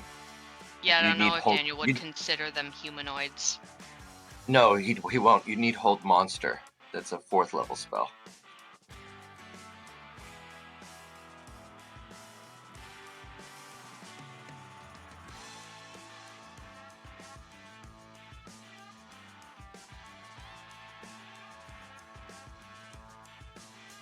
I know at some point during this combat, I'm gonna call all y'all over here and do a nice prayer of healing. Well, Carl's gonna get out of there surrounded by the 4 guys. I have a thing that will let me get out without doing opportunity attacks. And they're all gonna be a nice bunch again if anybody wants to drop another fireball. I just so happen to have one last charge on my necklace of fireball, so I might be able Yeah. to do that. So I'm gonna get out of there, and then you guys can drop it on the little bunch of 4 that are around me. Just don't get Krill. Yeah, no, I imagine Pearl's grappled. gonna teleport out. You'll disengage. Tawny, are you still planning on trying to come up and join the main group? Yeah, I'm gonna go after that other abomination and see if I can start doing some damage on it. Okay, yeah, I mean, if all of you get out of there, we get Red out of there, we can start dropping some beads over there. Try and dwindle the population a bit.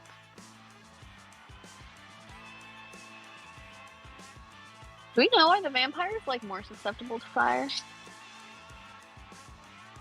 They are resistant. Yeah, it's the Hey! opposite. These vamps go cold-blooded.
What's our party level, y'all?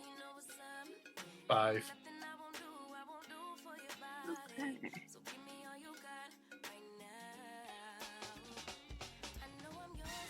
Did we level up last time? Yes, we leveled up last week. Yeah, that's right. Thank you.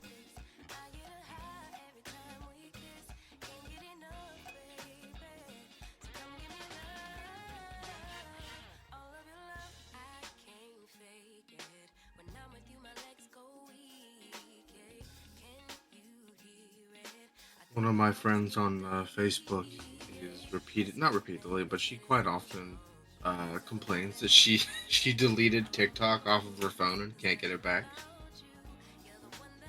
Oh yeah, my niece thought they blocked her account. That's fucking great. I had a strong suspicion that it wasn't going to be gone for very long, if it was even really going to be gone at all, which it kind of wasn't. But even if it Yeah. did go away, I have a game on my phone called Warhammer 40,000: The Lost Crusade. That game, like, shut off like a year or two ago, and I just haven't been fucked to like take it off my phone. I'm looking at it right now. It would have been the same shit for Yeah. TikTok. Yeah, I've had apps like that I've held on to. Held on to Yik Yak for a while. Oh, that's a name I haven't heard in. Right? You know they're back.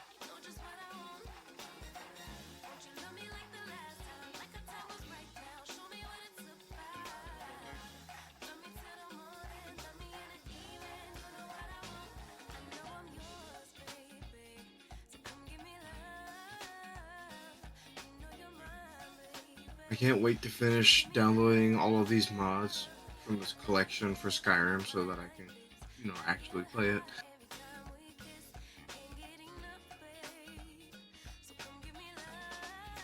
My usual Skyrim return usually ends when I start like re-downloading, well, the fun mods. Some of them I always have, like, make the followers useful. Who's your favorite follower mod? Oh.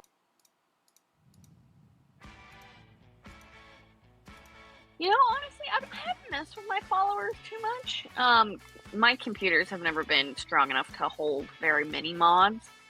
So I usually just make them, like, hold lots of shit, not die. If you I want, can carry that dog around. if Except you when he's want large. fantastic company in Skyrim, right, and you can do mods, Inigo. Inigo is he's the best companion mod ever. He's hilarious, he's fucking great, and he's a Khajiit. Welcome back, Highly friends. recommend Who's it. ready to Okay. kick some ass? I'm ready to kick I some am. names and take some ass. Well, that's good because you've got the first turn here. So kick it off. Let's see if we can squeeze 2 rounds into the final hour. Unlikely, but we'll see how we go.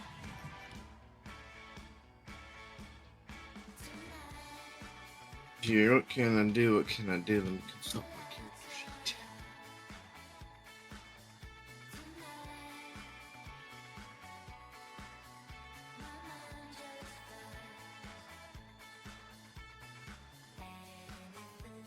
I'm just gonna hit the nearest abomination with a tried and true firebolt.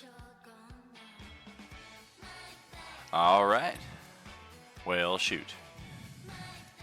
Good damage! Terrible roll.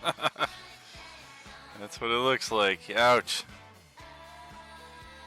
And out of shame, I will end my turn. Not like I could do much anyway.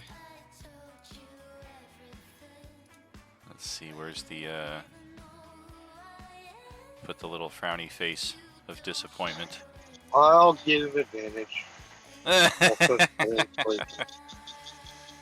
All right. I'll use one of my non-stacking inspirations I got from the recent hike crate. Sounds good. Thank you kindly for that. I gotta add that to my sheet. Oh, yeah. Sheet. Always got to add them as soon as they're posted, because they're real easy to forget about. We all got a lot of stuff going on, I'm sure. Tawny Paw, that's going to be over to your turn, though. Still with Chumbawamba in your head. Ooh. That's right. Pissing the night away. All right. I'm going to disengage. While drinking some vodka And drink. then bonus action rage. Drink some lager drink. And then I'm gonna run up on this abomination.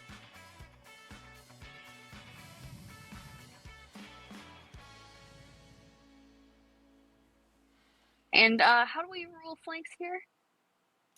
That's definitely a flank. And does it give me advantage or like a +2? Oh, it gives you advantage, yeah. Good. All right. Now let's try to do some damage.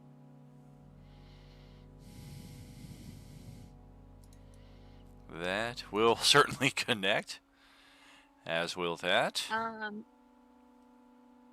that'll connect. Okay. Oh, yeah, because you got the flank. Oh, that's right. Yeah. Jeez. 21 and 21. 42 points of damage. That would kill a Class D zombie by itself. Against one of these, though, they are still sitting on just about half their total hit point pool. You guys have been walloping on this thing for a while. I know he... That should be tawny. So he took 8 Class D zombies and stuffed them together to make the Class D. That doesn't mean like he took 8 zombies combined hit points and shoved them into one monster. You're damn right he did! All right, Carl, that is going to be over to your turn. Okay, Carl's gonna try a new spell, a ranger spell he's never used before. Ooh. It's called Comes with Talk. Nice. And it lets me get out of where I am, lets me jump, and as I jump, I do a melee attack. Oh, it's a melee spell attack. So does that mean okay, it makes a melee spell, so I don't use my crossbow. And lets me move 15 feet without suffering opportunity attacks. That's freaking awesome. So I'm gonna jump over this guy above and attack him while I jump. So it's I'm gonna do a 2nd level spell slot. So I'm gonna do 3d8 force damage. Oh. Just roll 3d8. Wow.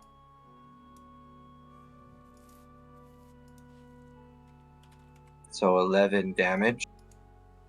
Guy force damage. That's my main action. Then as my bonus action, I'm going to make my spiritual weapon. It can move 20 feet, so I'm going to move it.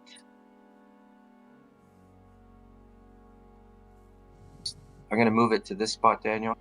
Okay. You should be able to select the weapon and move it, just like with your token, if everything works.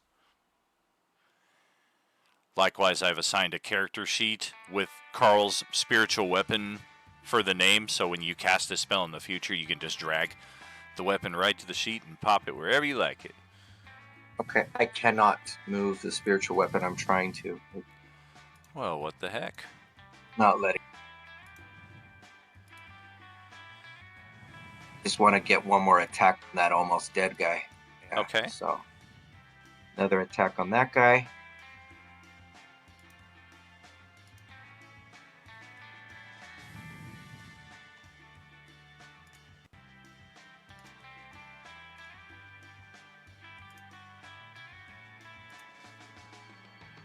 Oh, is that 14 plus? to hit? Is that +2 applicable? Oh, it's for archery. That doesn't count. So a No, it doesn't. 12. You need a hero point or a inspiration there. Yeah, I got plenty of those. Let's do an inspiration. All right. That will change that. Let's check for a saving throw. See if we can make this. 7 plus 5 is 13, and 13 is exactly what we got on our saving throw. So this one will hang on with a single hit point right after Okay. Carl, right over its head. Now I'm just gonna move my movement now, and I am not gonna get within 5 feet of that abomination. So I'm just gonna do my movement. All right.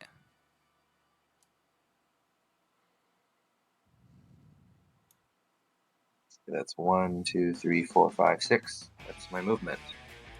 All right. And that is Carl's turn. Very good. Varys, over to your turn.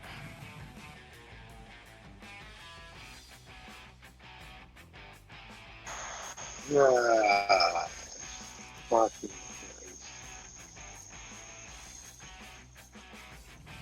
It is fucking okay.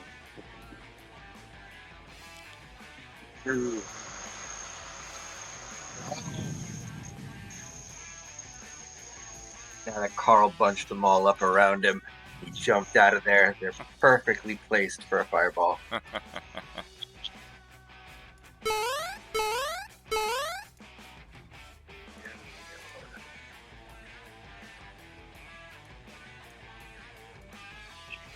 hit it to a point where I get a lot of them. Oh, speak into the microphone. Can't hear you.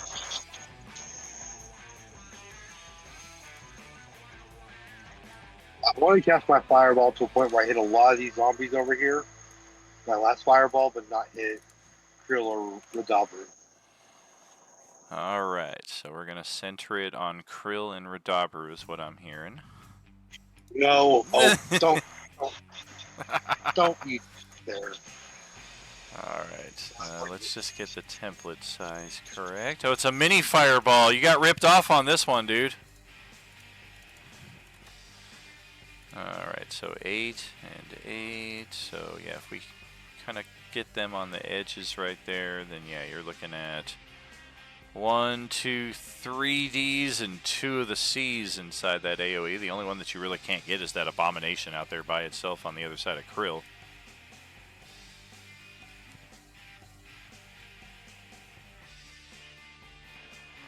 So if that looks good, go ahead, roll your damage. I'll start rolling saves.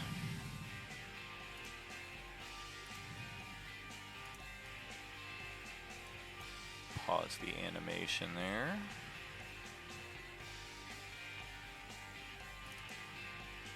One, two, three. Oh, damn, they all made it. And how about the C's? 1, 2. They both failed it. Opposite of last time, so the D's will make it. This one that's hanging on with a single hit point. Let's check your con. DC this time is 16. Son of a bitch, this thing just is on fire and just like stumbling out of it like every classic zombie movie, just I am immune to fire. Let's check the next Class D here, also with 1 hit point, same saving throw DC. This one failed the save just by a couple, so you will burn up and just lay there like a charred sack of flesh. Also a zombie movie trope. Nice. Radabru can get out of there without having to provoke opportunity or attacks or use his disengage. Nice. Absolutely. Get out of there, bro. Yeah, he came over here to help Tawny Paw, who then ran away in the other direction. Speaking of which, I don't think I ever took an attack of opportunity on her with that Class C standing there when she did that. I don't know why, but I'm pretty sure I did not. I disengaged. Oh, well. Oh, you disengaged. Well, that's why I didn't. Yay, it was not a 420 moment. Woo-woo-woo. Okay, so then the Class Cs will both take the full 23. They are sitting on a lot of HP, so they are good. 23. We are looking at right there. Boom. Okay. Another fireball goes off. It's definitely safe to say that none of the grass here is green anymore. Most of the low-hanging branches on the trees are also just singed or burned or both completely snapped off and laying on the forest floor. There's not a lot of dry leaves or any areas that are going to catch a blaze like we had in the last map. But nevertheless, this topography is not the same as when you entered. Smokey the Bear would be very disappointed. I'm gonna talk about Smokey right now. Well, We in California. you should. He's got a basket of picnic goods for you. Or wait, that's Yogi the Bear. One of them is disappointed and one of them has food. Sahara, your turn. All right, I am, in contrast to what the original plan was, I'm going to move up next to Tawny and start hacking at the abomination that we have the lowest health. Keeps hacking and whacking and slacking. The abomination. All right.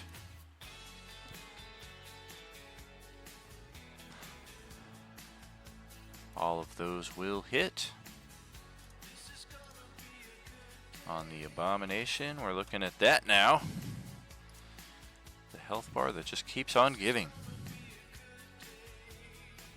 And that will be Sahar's turn. Alright, so Krill is up next, able to regen some now. I forgot to do that.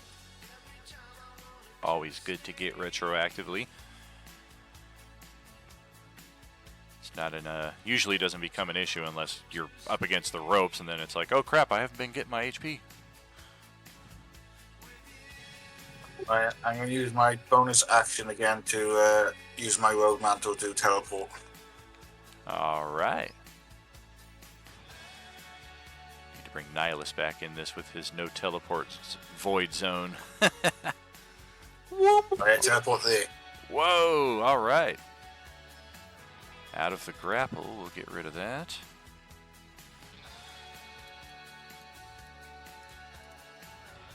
Attack the abomination in front of me.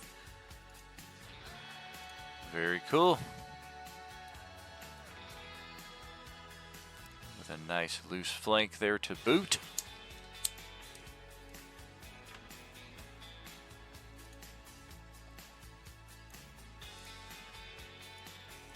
Okay, we will take that. Solid radiant stab through the back. Actually gets one of the abominations sticking out, protruding from this thing's corpse. Actually catches it in the head, and that particular part of the abomination seems to go still. But nevertheless, there are still a lot of undead energies flowing through this thing.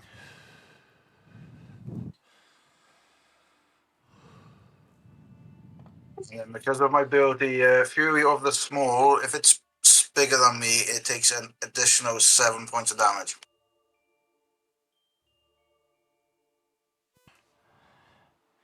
Additional 7. Goes by my level, which is 7. Ah, gotcha. We'll get that.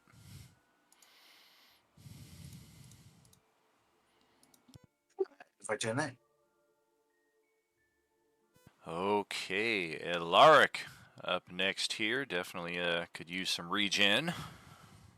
Oh, yes. That's what, 6 points? Yeah, epic is 6, He's super is 3. Gonna do that, and then he's going to harness divine power, which allows him to get back a 3rd level spell. That's a bonus action. And then... Ooh. Oh, no, that's an action. No, bonus action. Ooh, that's... No. Okay, I guess that works. What I wanted to do was a bonus action. It's not going to work.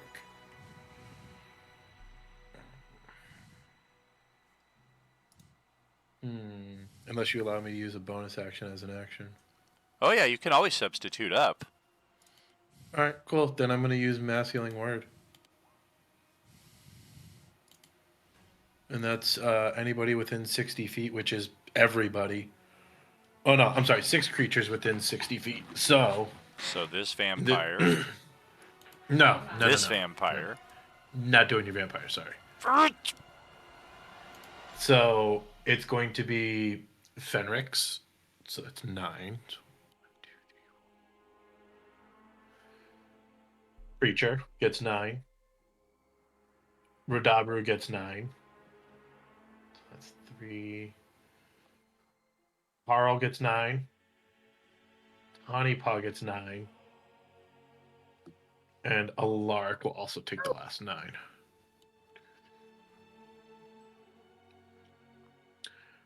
And that will end Alaric's turn. All right. Time for me to Just play. don't forget to give Rodabru his 9, Daniel. I was going to forget that out of convenience, but all right. Listen, I want the turtle to live. Yeah, this group has lost enough NPCs, we can safely say. Okay, I have three Class D oranges down here, and all of them lost their target. So, oh, look who's closest. You guys left Rodabru out here by himself. No, Rodabru doesn't he get his turn? Didn't he move? His turn is after the oranges. Yep. Thankfully, it's the Class D oranges and not the Class Cs. Rodabru does go just before the Cs activate. They may not all go right after him, though. Let's just see about that. 1, 2, 3, 4, 5 of us. Okay, yeah, we'll play the closest 5. Holy moly. Okay, that looks like it's gonna be Tawny Paw.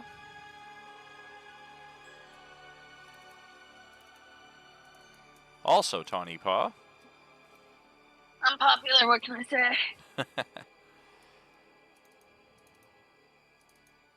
That's such a positive way of looking at it. And then Sahar. I mean, that's how I get through life. Looks like Sahar drew an attack, I think, for the first time this battle. Or at least first one What I can I remember. say? She's born under a lucky sun. You can see it there on her token. Alright, so the one that rushed at Tawny Paw, actually 2 of them. So let's check Scratch.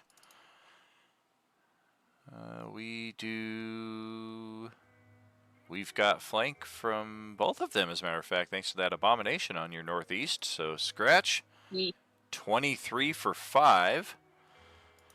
That's Weapon attack, 23 for 4. 4 and 5 damage there from this one and this one. The one that rushed up on Sahar is gonna grab. Yep, grab. We also have a flank. And another 23 to hit. Geez, 23s in a row. Nobody likes you when you're 23. All right. That is it for the oranges. Over to Fenrix. Still grappled by that vampire who just bit him.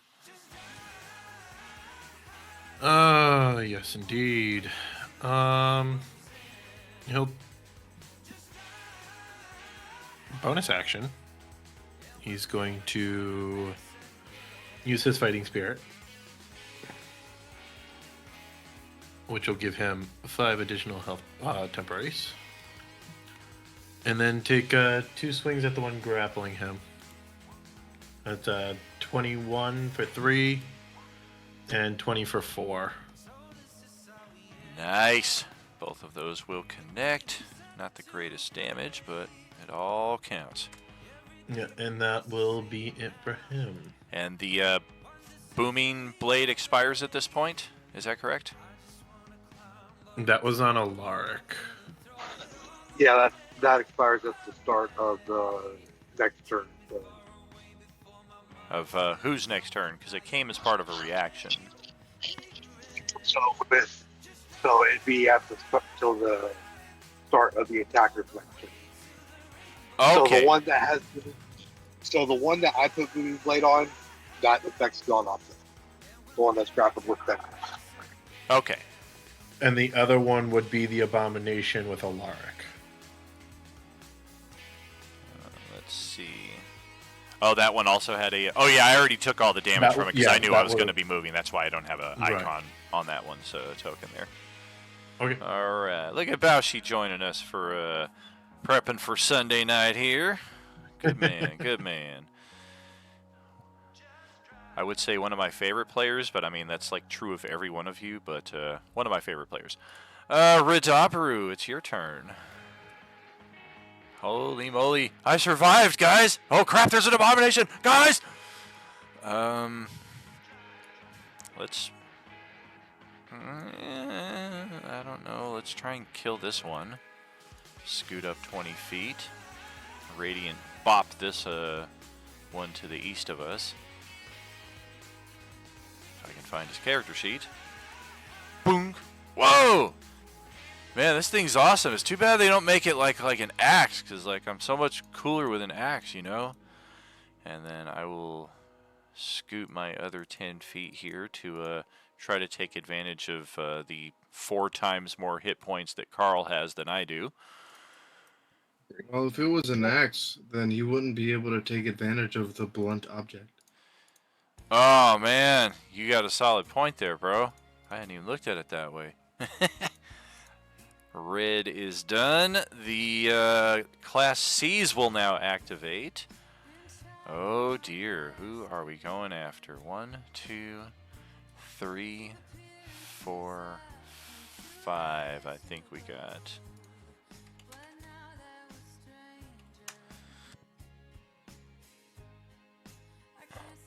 Well, shit. Okay, so number 3 is Tawny Paw again, so we'll just slide right over here. And number 1 is Ridabaru, so this one is going to pursue right up to there. Alright, Tawny Paw, first attack's on you. Wow, alright. So we will each try to grapple and then follow it up with a scratch with advantage if we get the grapple off. Of course, Tawny Paw, we got you in a flank in either case. Oh, shoot, my bad. The Class Cs don't do grab attacks. That's right. 2 die 4. Alright, so we are going to Bite Pummel and Bite Weapon Attack. First on Tawny Paw. Oh, gosh, that is natural 20 and natural 20 on Tawny Paw for 17 and 18 damage. What type of... Is that slashing? Physical damage. Piercing, technically. Okay, yeah. Piercing and bludgeoning. That was 17 and 18? Yes. Yeah, 35 total, I do believe. And then on... Correct. That hurts. On Ridabaru, we're going to go with a Bite and a Pummel.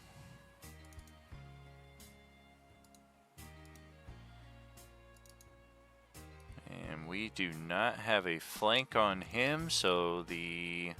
Damn, his AC... Wait a minute, that can't be his AC. I thought... Yeah! What the hell's up with that? Why does my AC show as 16?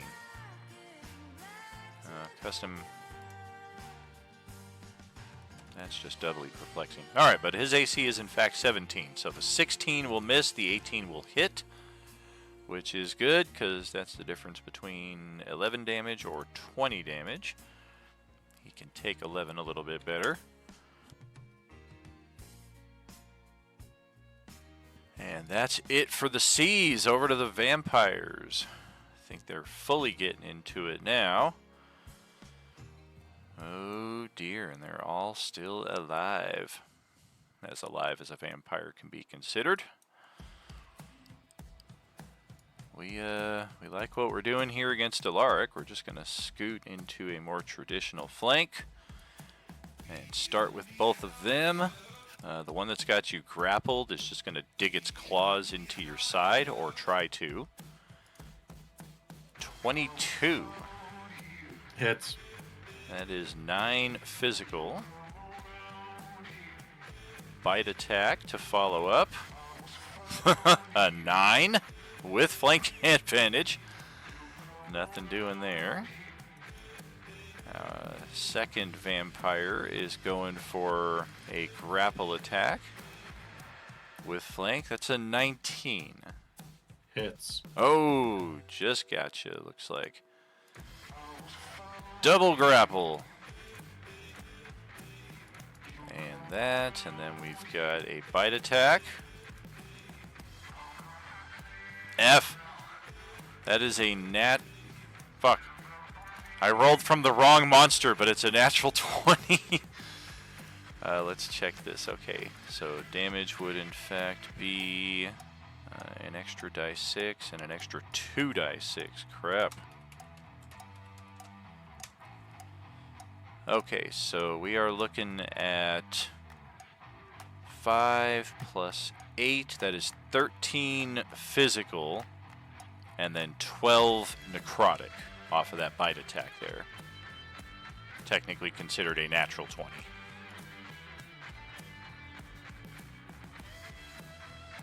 And with that being 12 plus the 8 that you're already at, I'm going to need to remove that.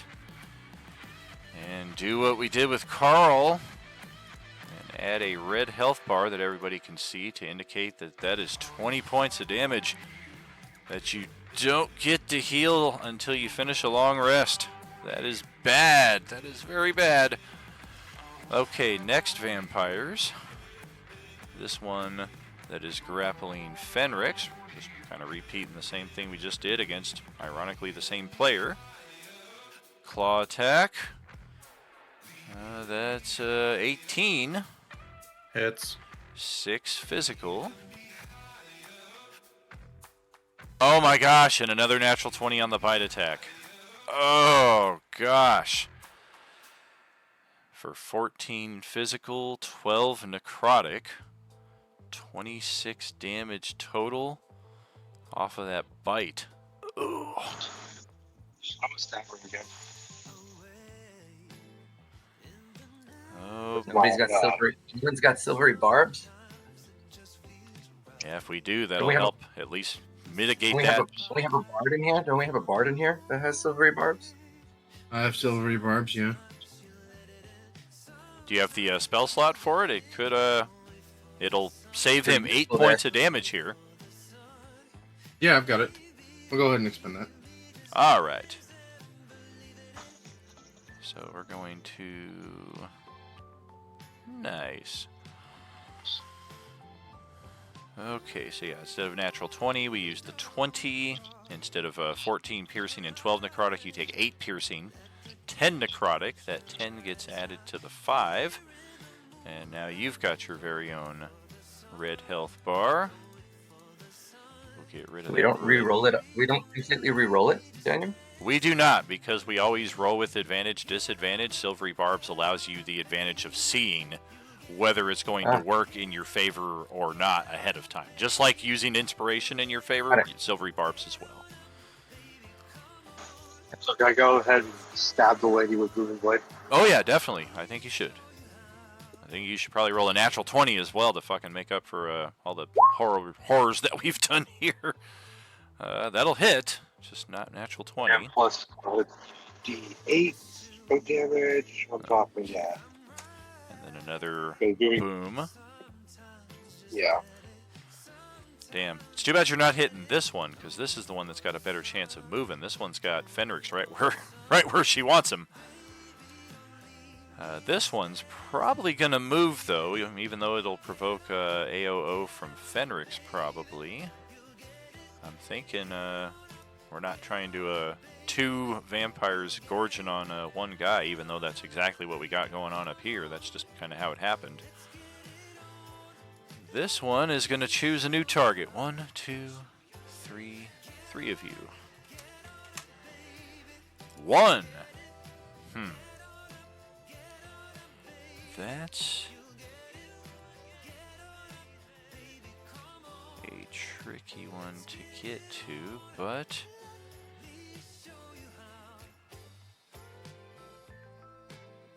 let's do it. We're actually not going to provoke Fenrix's attack of opportunity. We're just going to scoot right around here and come right after Sahar. First try for that grapple with the claw. Would that not have triggered something from Varys, though? He just used his reaction to Sentinel stab this one. Yeah, I use Sentinels. Yep, okay. Cool. Good catch. Definitely. The vampire on Sahar has a flank. Doesn't really matter, though. It's a natural 20 to grapple her. She's already being grappled. This time it's a vampire, though. That's a different game altogether. And we're going to go for a bite attack to follow that. Ooh, 17. Just bites your neck guard. Nice. Close. And then we've got the two vampires that are off stage right here. They are going to rush in 1, 2, 3 potential targets here on the north. Looks like Carl is the unlucky one. But we don't have enough move to get up to him. So we have to get up to him with an action dash of a whole 5 feet, which also triggers Alaric's attack of opportunity. Oh, and it's a sunblade, son of a... Ow! Yeah, you'd think she would have known better. Ouch! That hurts. Oh, wait a minute. That's what it should look like. Yeah, that hurts. Okay, we cannot attack Carl, however. And then over here, we got 2 wide open targets on the south side. So Preacher or Varys. Of course, it's Preacher that we're going to rush after here. And try to get him into a grapple. That's an 18 with the flank. Boom. Boom. Go for that bite attack. Oh, 24 to hit, 7 piercing, 4 necrotic. We're going to add Preacher to the necrotic wounds assembled here. Damn, I think that's everybody but Tawny Paw and Sahar. No, Lark hasn't taken... Or no, he has. He's got the fucking largest one. It's everybody but Carl. Oh no, Radabru, Sahar, and Tiny Paw. Yeah. Yeah, Radabru definitely has not taken one. He's not going to survive long if he gets caught by that shit.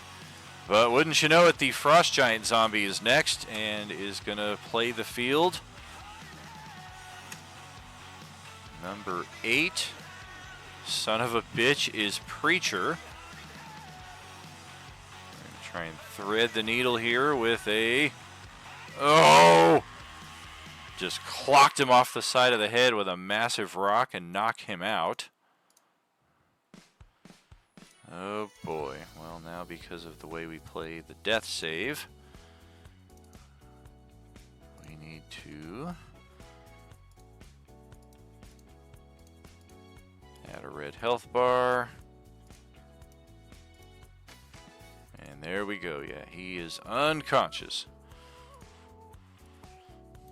And that was our final big rock. So I guess that's good news. Bad news is, what if it does worse damage when it gets into melee? It finally begins stepping down the hill. 10 feet. Strip, fall, break your neck. 20 feet. Acrobatics check for coming down. Luck check.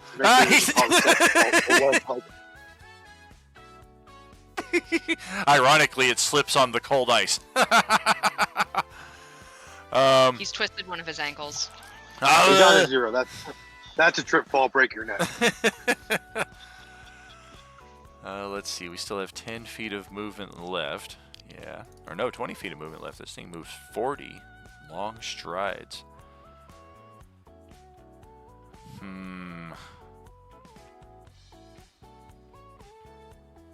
Damn. I mean, it's gotta be one of the 3 of you. 2 out of 3 chance it's Johnny. And it's Johnny. We're going to step up 10 more feet. And 10 more feet.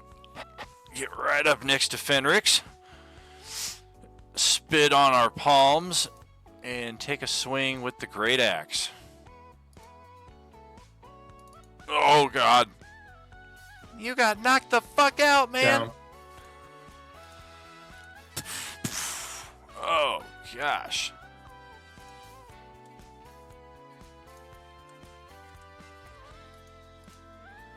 So can we like reload a checkpoint or what? Yeah, this suddenly turned very heinous over the last round. Once the vampires got close enough. What's going on with...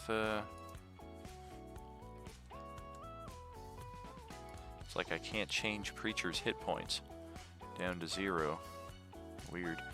But that, oh yeah, then we got the freezing stare attack that never works, but this would of course be the time that it does. 7 players standing. Sorry, 7 characters standing. 1, Pick 2, that health for you. 3. Oh, beautiful. Thank you. Number 3 is Carl. So we're going to target him with freezing stare. Constitution save, all or none.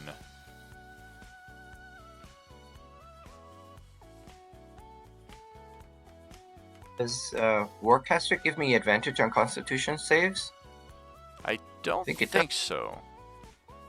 It gives you advantage on concentration checks, not constitution saves. It gives you Constitution saving throws against concentration. Make you maintain your concentration. I knew there was advantage on Constitution saving Exactly. throws. Yeah. Okay. Just not in this specific instance.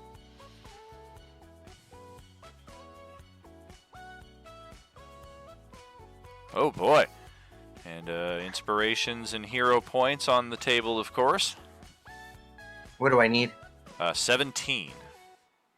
You need Whoa. 6 or better on a hero point. Inspiration, of course, you can just re-roll entirely. Take the best of 4.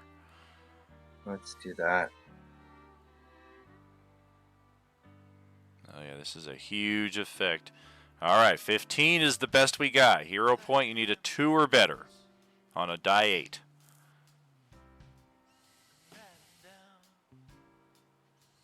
There we go, all or nothing. So you take no damage, no paralysis, just an intense chill, almost freezes you to the ground. And now the abominations will activate.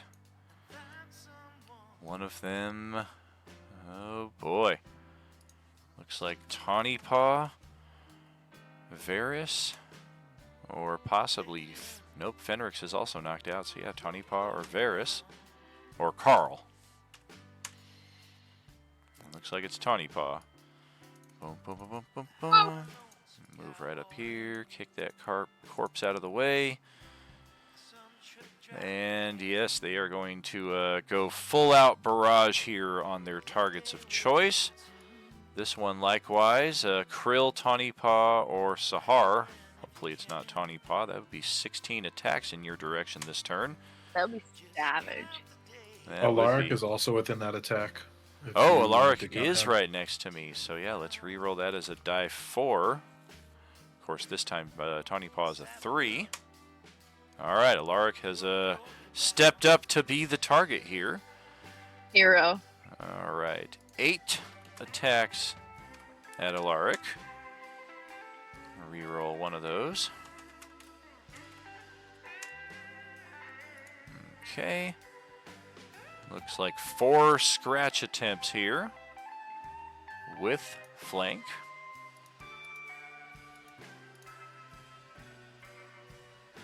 Uh, 24 on one of them, I think. That might be only thing that hits.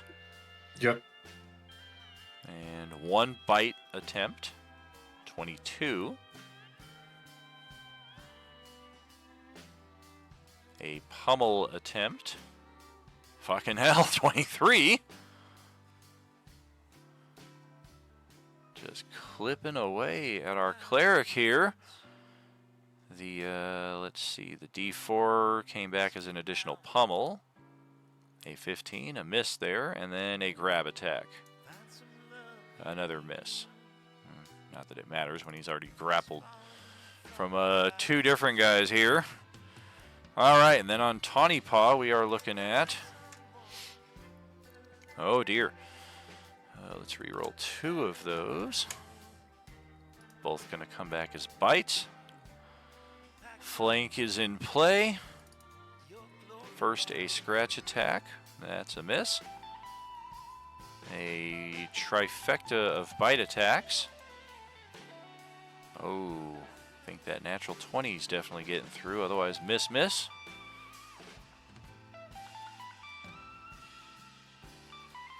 Next on Tawny Paw is a Pummel Strike. That's a 20 AC. Oh, just missed on that one.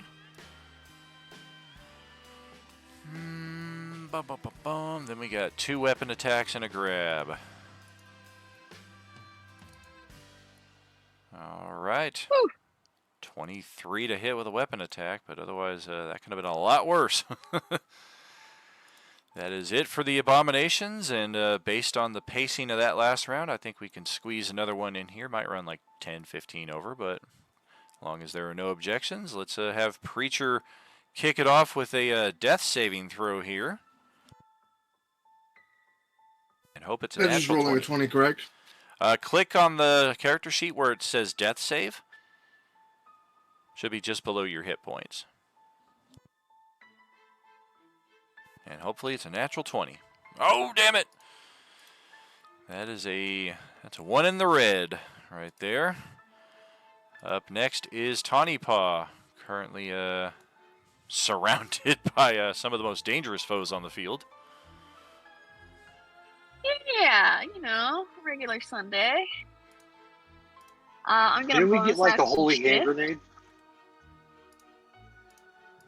from when we were splitting up this stuff from the last arc? Didn't we get like some type of big holy attack or something like that? I don't know. You're holding Hopefully, uniform. whoever has it marked it on their sheet, as you are constantly reminded to do. Yeah, I also have Tawny Paw supposed to mark it on her sheet. Oh yeah, if you're certain that it's her, then definitely the right person to ask. I have no memory of this event. Oh man, that sounds very Gandalfish. Let's take a smoke break. Yeah. It was when you and me we sat in on that last session after the big battle at the castle. They had passed out a bunch of stuff. Oh, One was snap. like a big Yeah, hole. I don't think we ever actually firmly decided where all that stuff went. I gave it to you because I didn't trust my bag of holding. Oh, yeah. Oh, yes, I do remember that. Yeah, it's like a big AoE holy attack, and honestly, it might take some of this out, but fuck it, what else we got right now? Was it the landmine?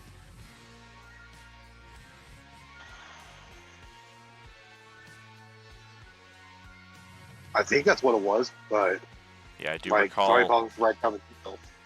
I do recall introducing a landmine of holy damage to the mall location, and then I thought I introduced something of a similar effect, but it's like a mine. It's a place effect instead of a throne effect, if I recall correctly, just to kind of even things out so that one side would have access to something like that, but so too with the other.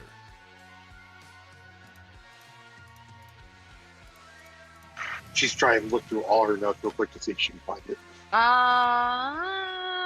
Radiant pressure trap? That sounds like it. That sounds pretty familiar.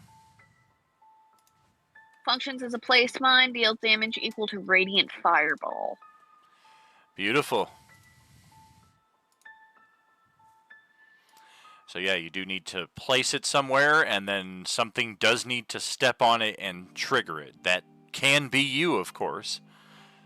But if you see an opportunity to like place it and then have everybody move away and hopefully lure these things to step on it, that's possible. But that also requires picking up your downed companions and having the initiative work out just perfectly. So the feasibility of that is pretty slim, I would say. Pick me up and throw me at it. Use me as the trigger. Tawny Paw, if you want to throw it somewhere where it can be set off, I can move my spiritual weapon and hit it with my spiritual weapon to set it off when I have my turn next. Oh, if you that like. could be fun. It cannot be thrown. It needs to be Oh, placed yeah, place. where, like, at least at the ground somewhere at your feet. And then from there, however we choose to activate it, we can certainly be pretty creative with.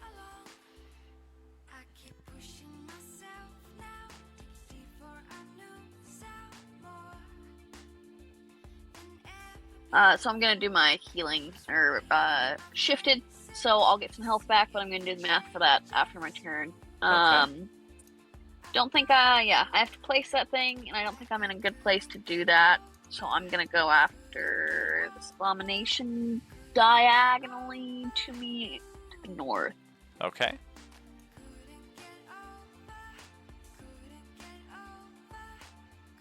Oh, gosh. 18 damage. There we go. And Bardic Inspiration, that's a D6. Do I add that to attack damage? It's for it's 2 Yeah, hit rolls. you're Be a D8 now. Sorry, what was that? It should be 2 attack rolls, I believe. Sweet.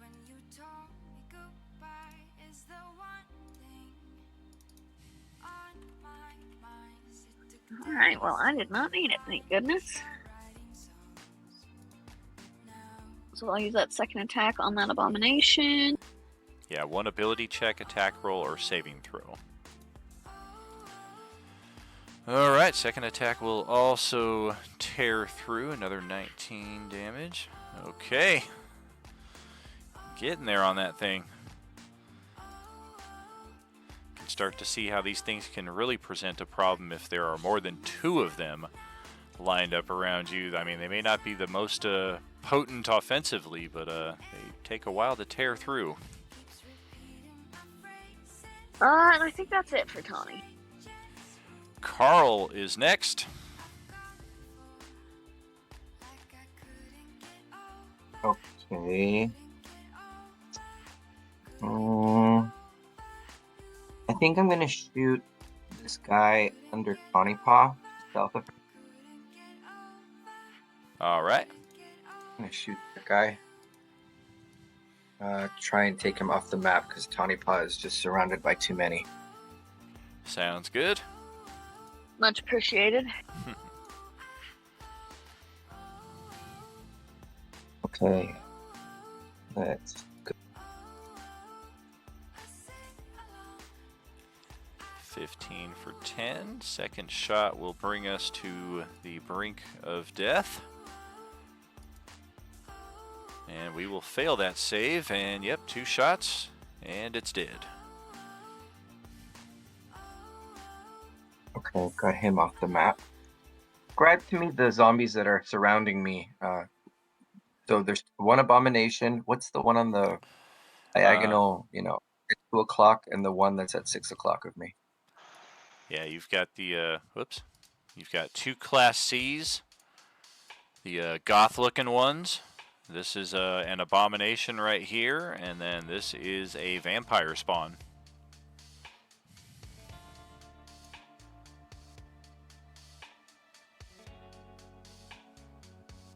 I'm gonna attack the weakest one. Which one would be that? Would that be? I don't know which one. Based on we fought before. The C has taken the most damage. You're still kind of learning about the vampire spawn. You've only had 1 encounter with them, and they seem to go down pretty easy. But this time around, they're like killing your companions based on the way it looks right now. So still kind of figuring them out. If you had to guess, probably the Class C. Okay, I will attack my bonus action at that one. Alrighty.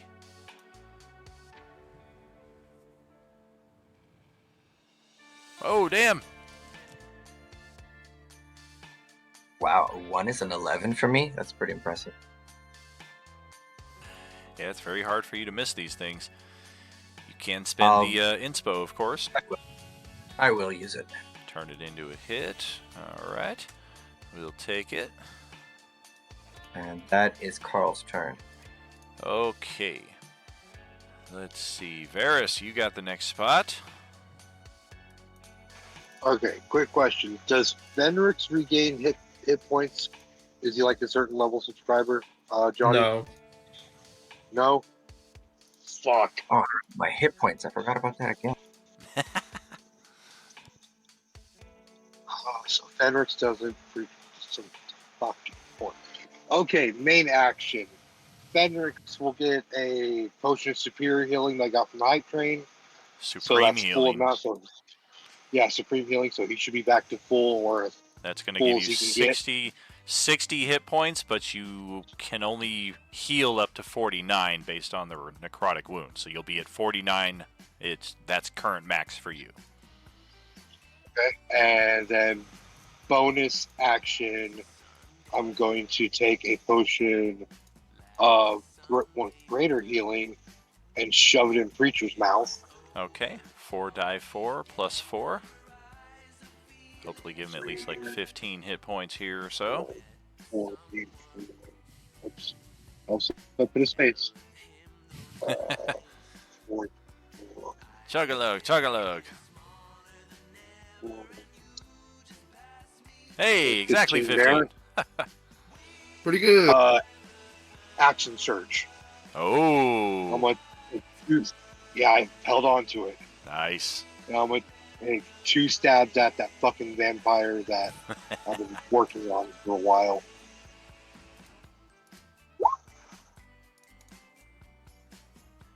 That is 13, 14, 15 damage. Oh, we're still here.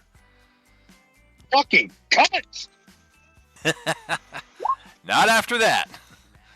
That will cut its head clean off, and the remainder of the body just shrivels up and falls to the ground before exploding into a cloud of necrotic dust. Varys got a brief surge of like barbarian rage. Yeah, he did. That also And, removes the grapple on Fenrix. Yes, that is very true.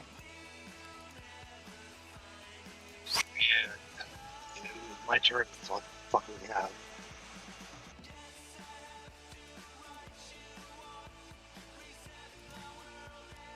That everything you got? Yeah, that's all I got. All right. Sahar currently being grappled by a zombie and a vampire. And yet I'm going to attack neither of them. Ah! So I'm going to be attacking the abomination with the lowest amount of health. Excellent. Oh, sweet. And you got that loose flank up there with Alaric. So natural 20, 20, and 24. Hit, hit, hit. 21, 34, 40 points of damage total right there is going to leave us right there. You finally got it under 100 hit points. And that'll be Sahar's turn. Whew. All right, Krill, that's over to you. Okay, I attacked that abomination as well then. Excellent. Gonna just make this universal and add the red health bar for everybody suffering the necrotic wound at this point. Krill has also got a flank. Looks good. 22, 29. Oof. Okay. Now we got it under 50 hit points. Actually, at this point, it is exactly the same as a normal Class D orange. Attack with my offhand as well. Gotcha. Ooh, 17. Okay. That's it. Alaric, your turn. Get that regen. I'm Nice. gonna do something very interesting. I have this wonderful thing called Moonfire, which allows me to target 2 creatures. Mm. So I'll be attacking the abomination. The abomination and the vampire under me. Okay. forget what saving throw that is. Charisma? Dex. It's a 16. Oh wait. Charisma? Oh yeah. My DC is 16. Alright, well the Abomination got a natural 20. And the Vampire a natural 1. Perfect. So the Vampire will take the hit, but the Abomination does not.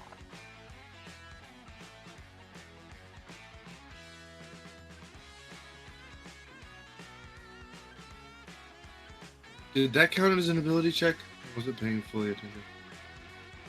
Or that was a save, never mind. Yeah, so it takes 6 radiant. 6, got it.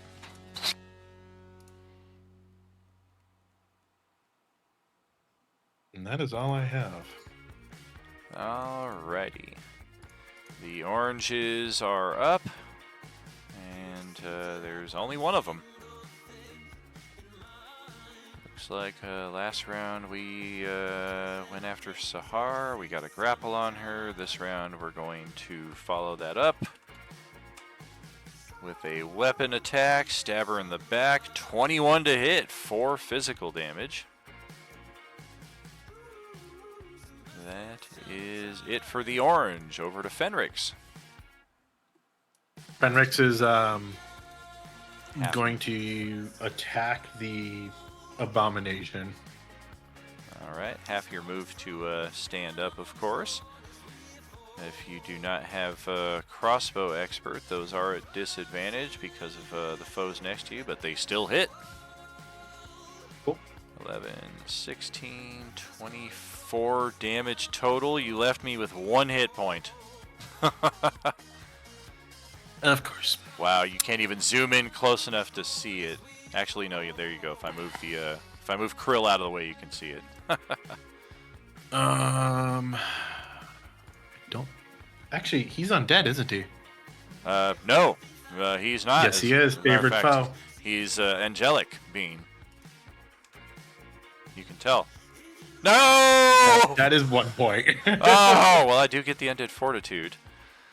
Let's. That was a radiant bow. Oh, damn it! Radiant. Oh, cruel irony. Oh, all right. There we go. The first Abomination defeated, fittingly by our kickoff table here.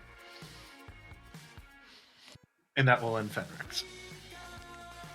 Alrighty, Redabru up next. Oh, crap, guys. I'm surrounded here. Vampire looks like it's got eyes on Carl, but the Class C definitely slashed Redabru something pretty nasty here. Nothing but vampires and frost giants behind us, so yeah, this is where we stand. We're going to focus on the Class C that's focusing on us. Radiant Warhammer, Club Shield. Oh, the Warhammer finally botched. I will inspire Redabru. Alright. We do get some bop there with the Club Shield. And we'll try again with the Warhammer. And that's better. Take another 12. And there we go. The Class C's are up next. Looks like it's me to finish things up here. 2 of the C class. One of them on Tawny Paw, one of them on Redabru. Let's see if they're going to keep those targets this round, but they don't have either of you grappled. 1, 2, 3, 4. We're going to play around here. Okay, so Tawny Paw, attack of opportunity. We are leaving. Yeah, we're Preacher's still laying on the ground like, please not me, please not me. Oh, what an attack of opportunity. 20, Yeah. natural 20 for 25, 31, goodness, 36 points of damage? Yeah. Oof. Okay. Oh, gosh, that hurt. Solid chunk. Definitely worth noting that Preacher is prone for next session, so we'll throw that on you there. And we are going after Varys.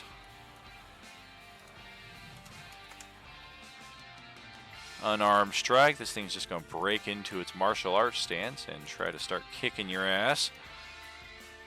25 with disadvantage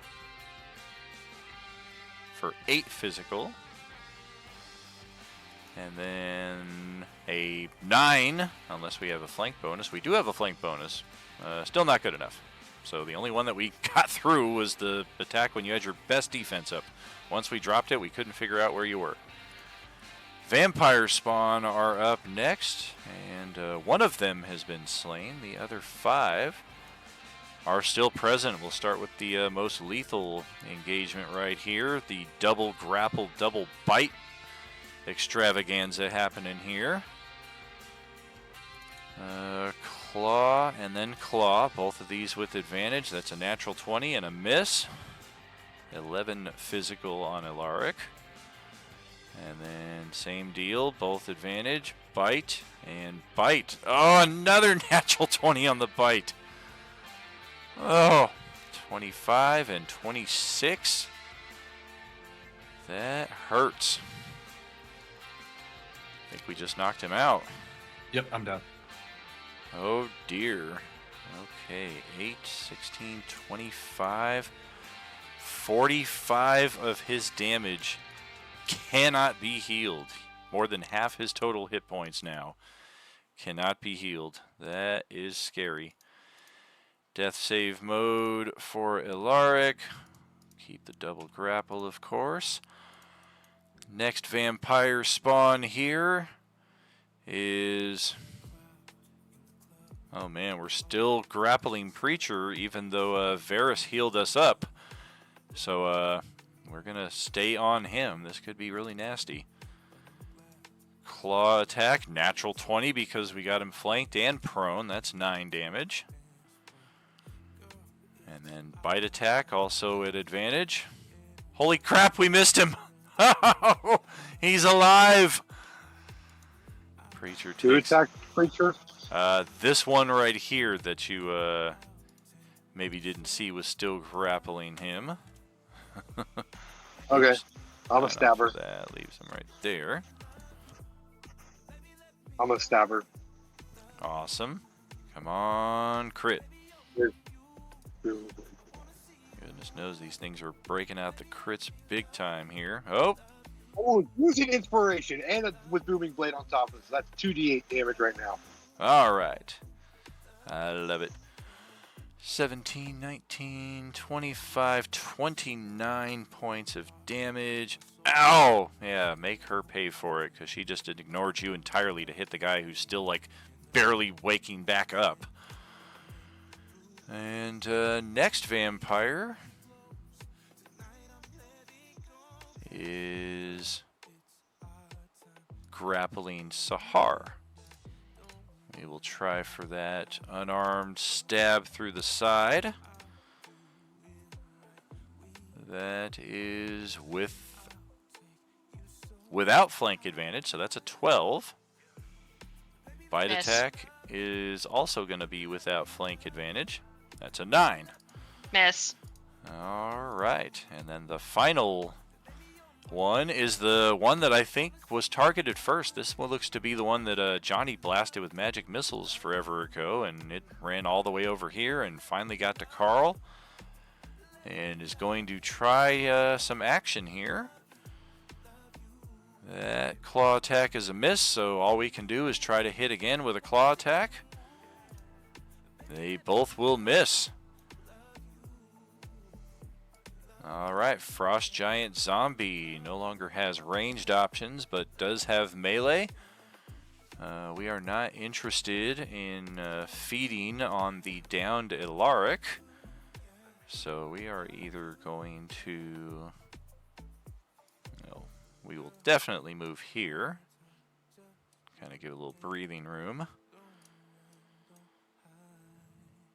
And I think it will take one swing on both Fenrix and Varus. Varus currently without his protective displacement.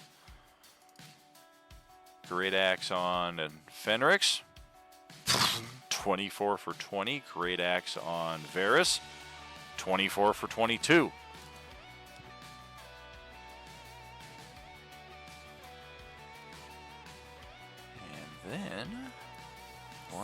2, 3, 4, 5, 6, 7, 8 of you.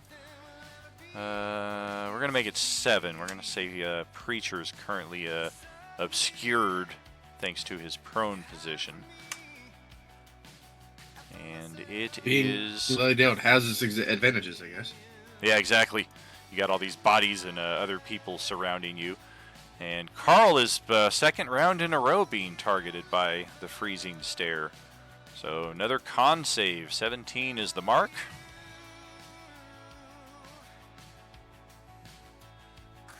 You go.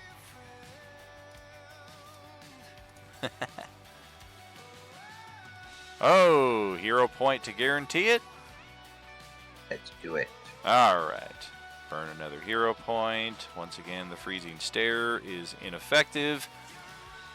Moving on to the final turn of today's session, the lone remaining Class D Abomination. I think this round will go back to what we did on the last odd-numbered round, or last even-numbered round. Who's keeping track? But we're going to do 2 attacks, move, 2 attacks, move, 2 attacks, move, 2 attacks, move. Let's just see. There are 7 of you. So we're going to roll 4 dice 7. Oh gosh. Okay. So firstly, we are going to depart Tawny Paw's threatened zone here. I think she may have already gotten her attack of opportunity on this one, though, in the same turn. So yeah, we get a free move there. And we're going to try to hit Radabru with 2 attacks. And you can see there, I rolled 1 twice. We're actually going after Radabru 4 times here.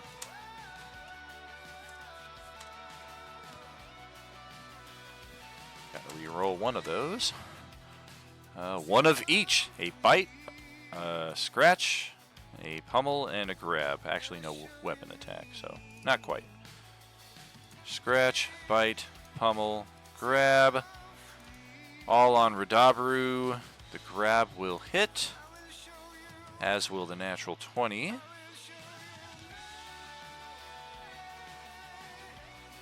Actually, we don't need the grab because we're moving away. And then Radabru's going to get an attack of opportunity. Next target was number 7, so that's clear across the field. We're going to rush over here to Varys. Carl, once again, without a melee weapon in hand, is disallowed the attack. Or no, he does have Warcaster, so if you have a spell you want to use for your attack of opportunity, that is on the table. I know you took that specifically for this. That's right. That's what I was about to. I'm running back from the kitchen. No, I can do something now. Let's do a spell. So yeah, Radabru's going to... Oh, that's a miss. Okay. We'll see what Carl's Inspiration. got. We'll inspo that, turn it into a hit. Pretty sure this thing will definitely still be alive and able to get over to Varys. It's really just a matter of that's 5, 10, 15, 20, 25, 30, 35, 40 to get all the way to here. To where Daniel, who's opportunity attack? I just want to know who I'm aiming for. It's this abomination way over here. It ran from this space down to this one. Okay, I think I'm gonna cast Shatter on.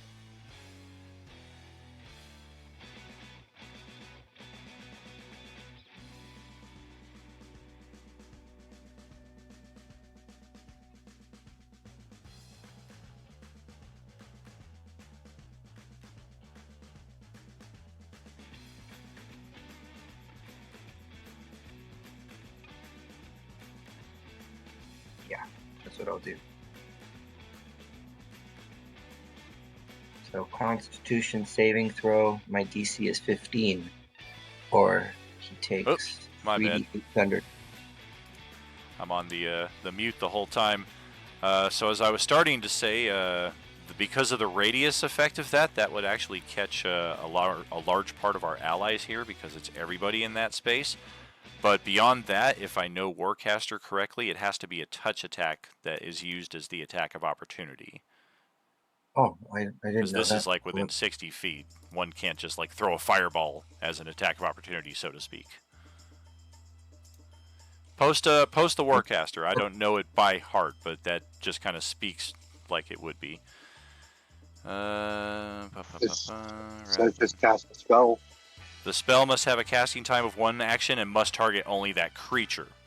Oh, so it can't be a AoE. Got it. So Correct. it just has to be a single target attack, but it could be anything. Got it. Correct. So it All could right. technically be something that is automatic hit, requires a saving throw, not necessarily an attack roll. Okay. I'll still keep looking. Give me a Okay. You keep do what you're thinking. I'm going to start pounding away on Varys here with the next 2 attacks. I seem to have lost my monster. Oh, there you are. No, that's not you. Where the hell did you go?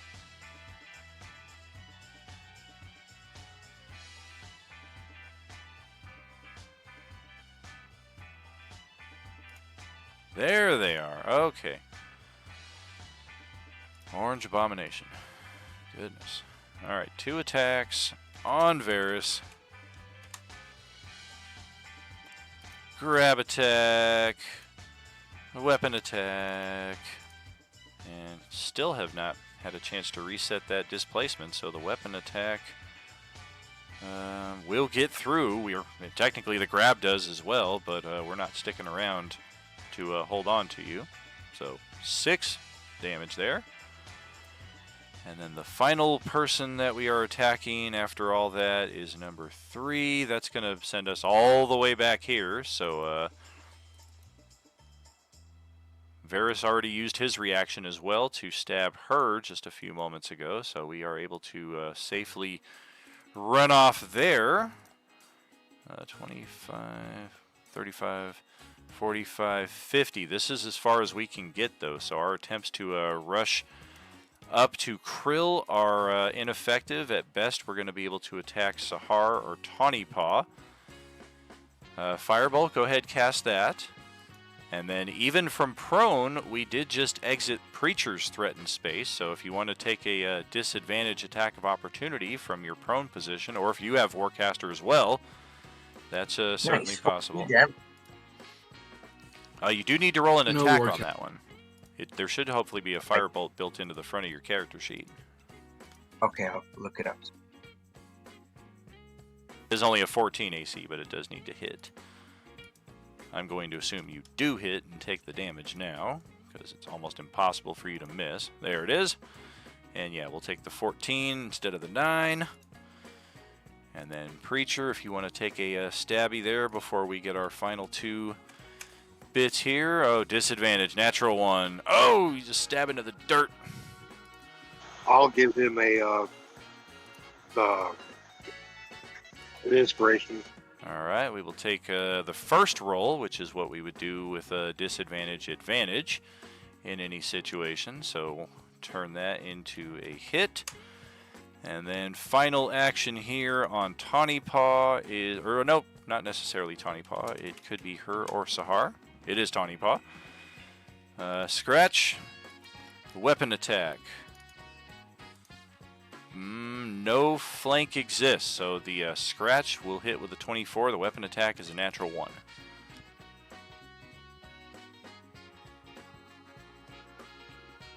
And that will conclude our round. We will definitely need somebody to copy the existing initiative over to our channel, because this is where we'll pick it up. 2 weeks from now, this ends our double header, our awkward schedule as it is. I think you guys are on your normal schedule now. Last week was the off week because 2 weeks ago I wasn't feeling well. But after this coming week, when I get back from out of town, all of our schedules will be back on their normal pacing. No table had to miss a session. Just had to kind of shuffle a few things around. Just a quick little out of town. Hope y'all had a great time today, though. I certainly did. This was a map I was looking forward to seeing played. Unfortunately, as soon as we began, I kind of wished that I had started your group more towards the center of the map, so we kind of get to experience more of it and not just spend the whole time pressed up against the edge and have to create a little extension to cover areas that we're still not going to adventure onto. But c'est la vie, live and learn, and we will check that out next time around. See how our Swan Crew fares 2 Sundays from now as they have their second and final session of February with the bi-weekly schedule. Everybody plays 2, sometimes 3, if depending on how things go, sessions per month. And we are back with the doubleheader tonight, 6 p.m. Pacific. The Stew Crew will continue on over at the Nadiara Keep in the middle of the intense fracas between the Class Ds, the Class C undead. We got some Belcher variants in there, and we've got a mercenary crew led by the, not necessarily led by, but they have been tasked by the Vampire Lord Strahd to hinder their progress as best as possible. So we'll pick up with that later on tonight. Thank you very much, Swan Crew. Again, hope you had a great time today, and we will catch up with you next time around. Much love all, and no are you without you. Have a good day. Good night. Good game, y'all. Could have gone a lot worse. But I'm sure next Sunday will be just fine. I was sure as shit feeling it. Yeah. Well, I'm gonna go shower and get ready for my next D&D game. I'm gonna try to be a DM tonight.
When we first started out with our flaws to caramel.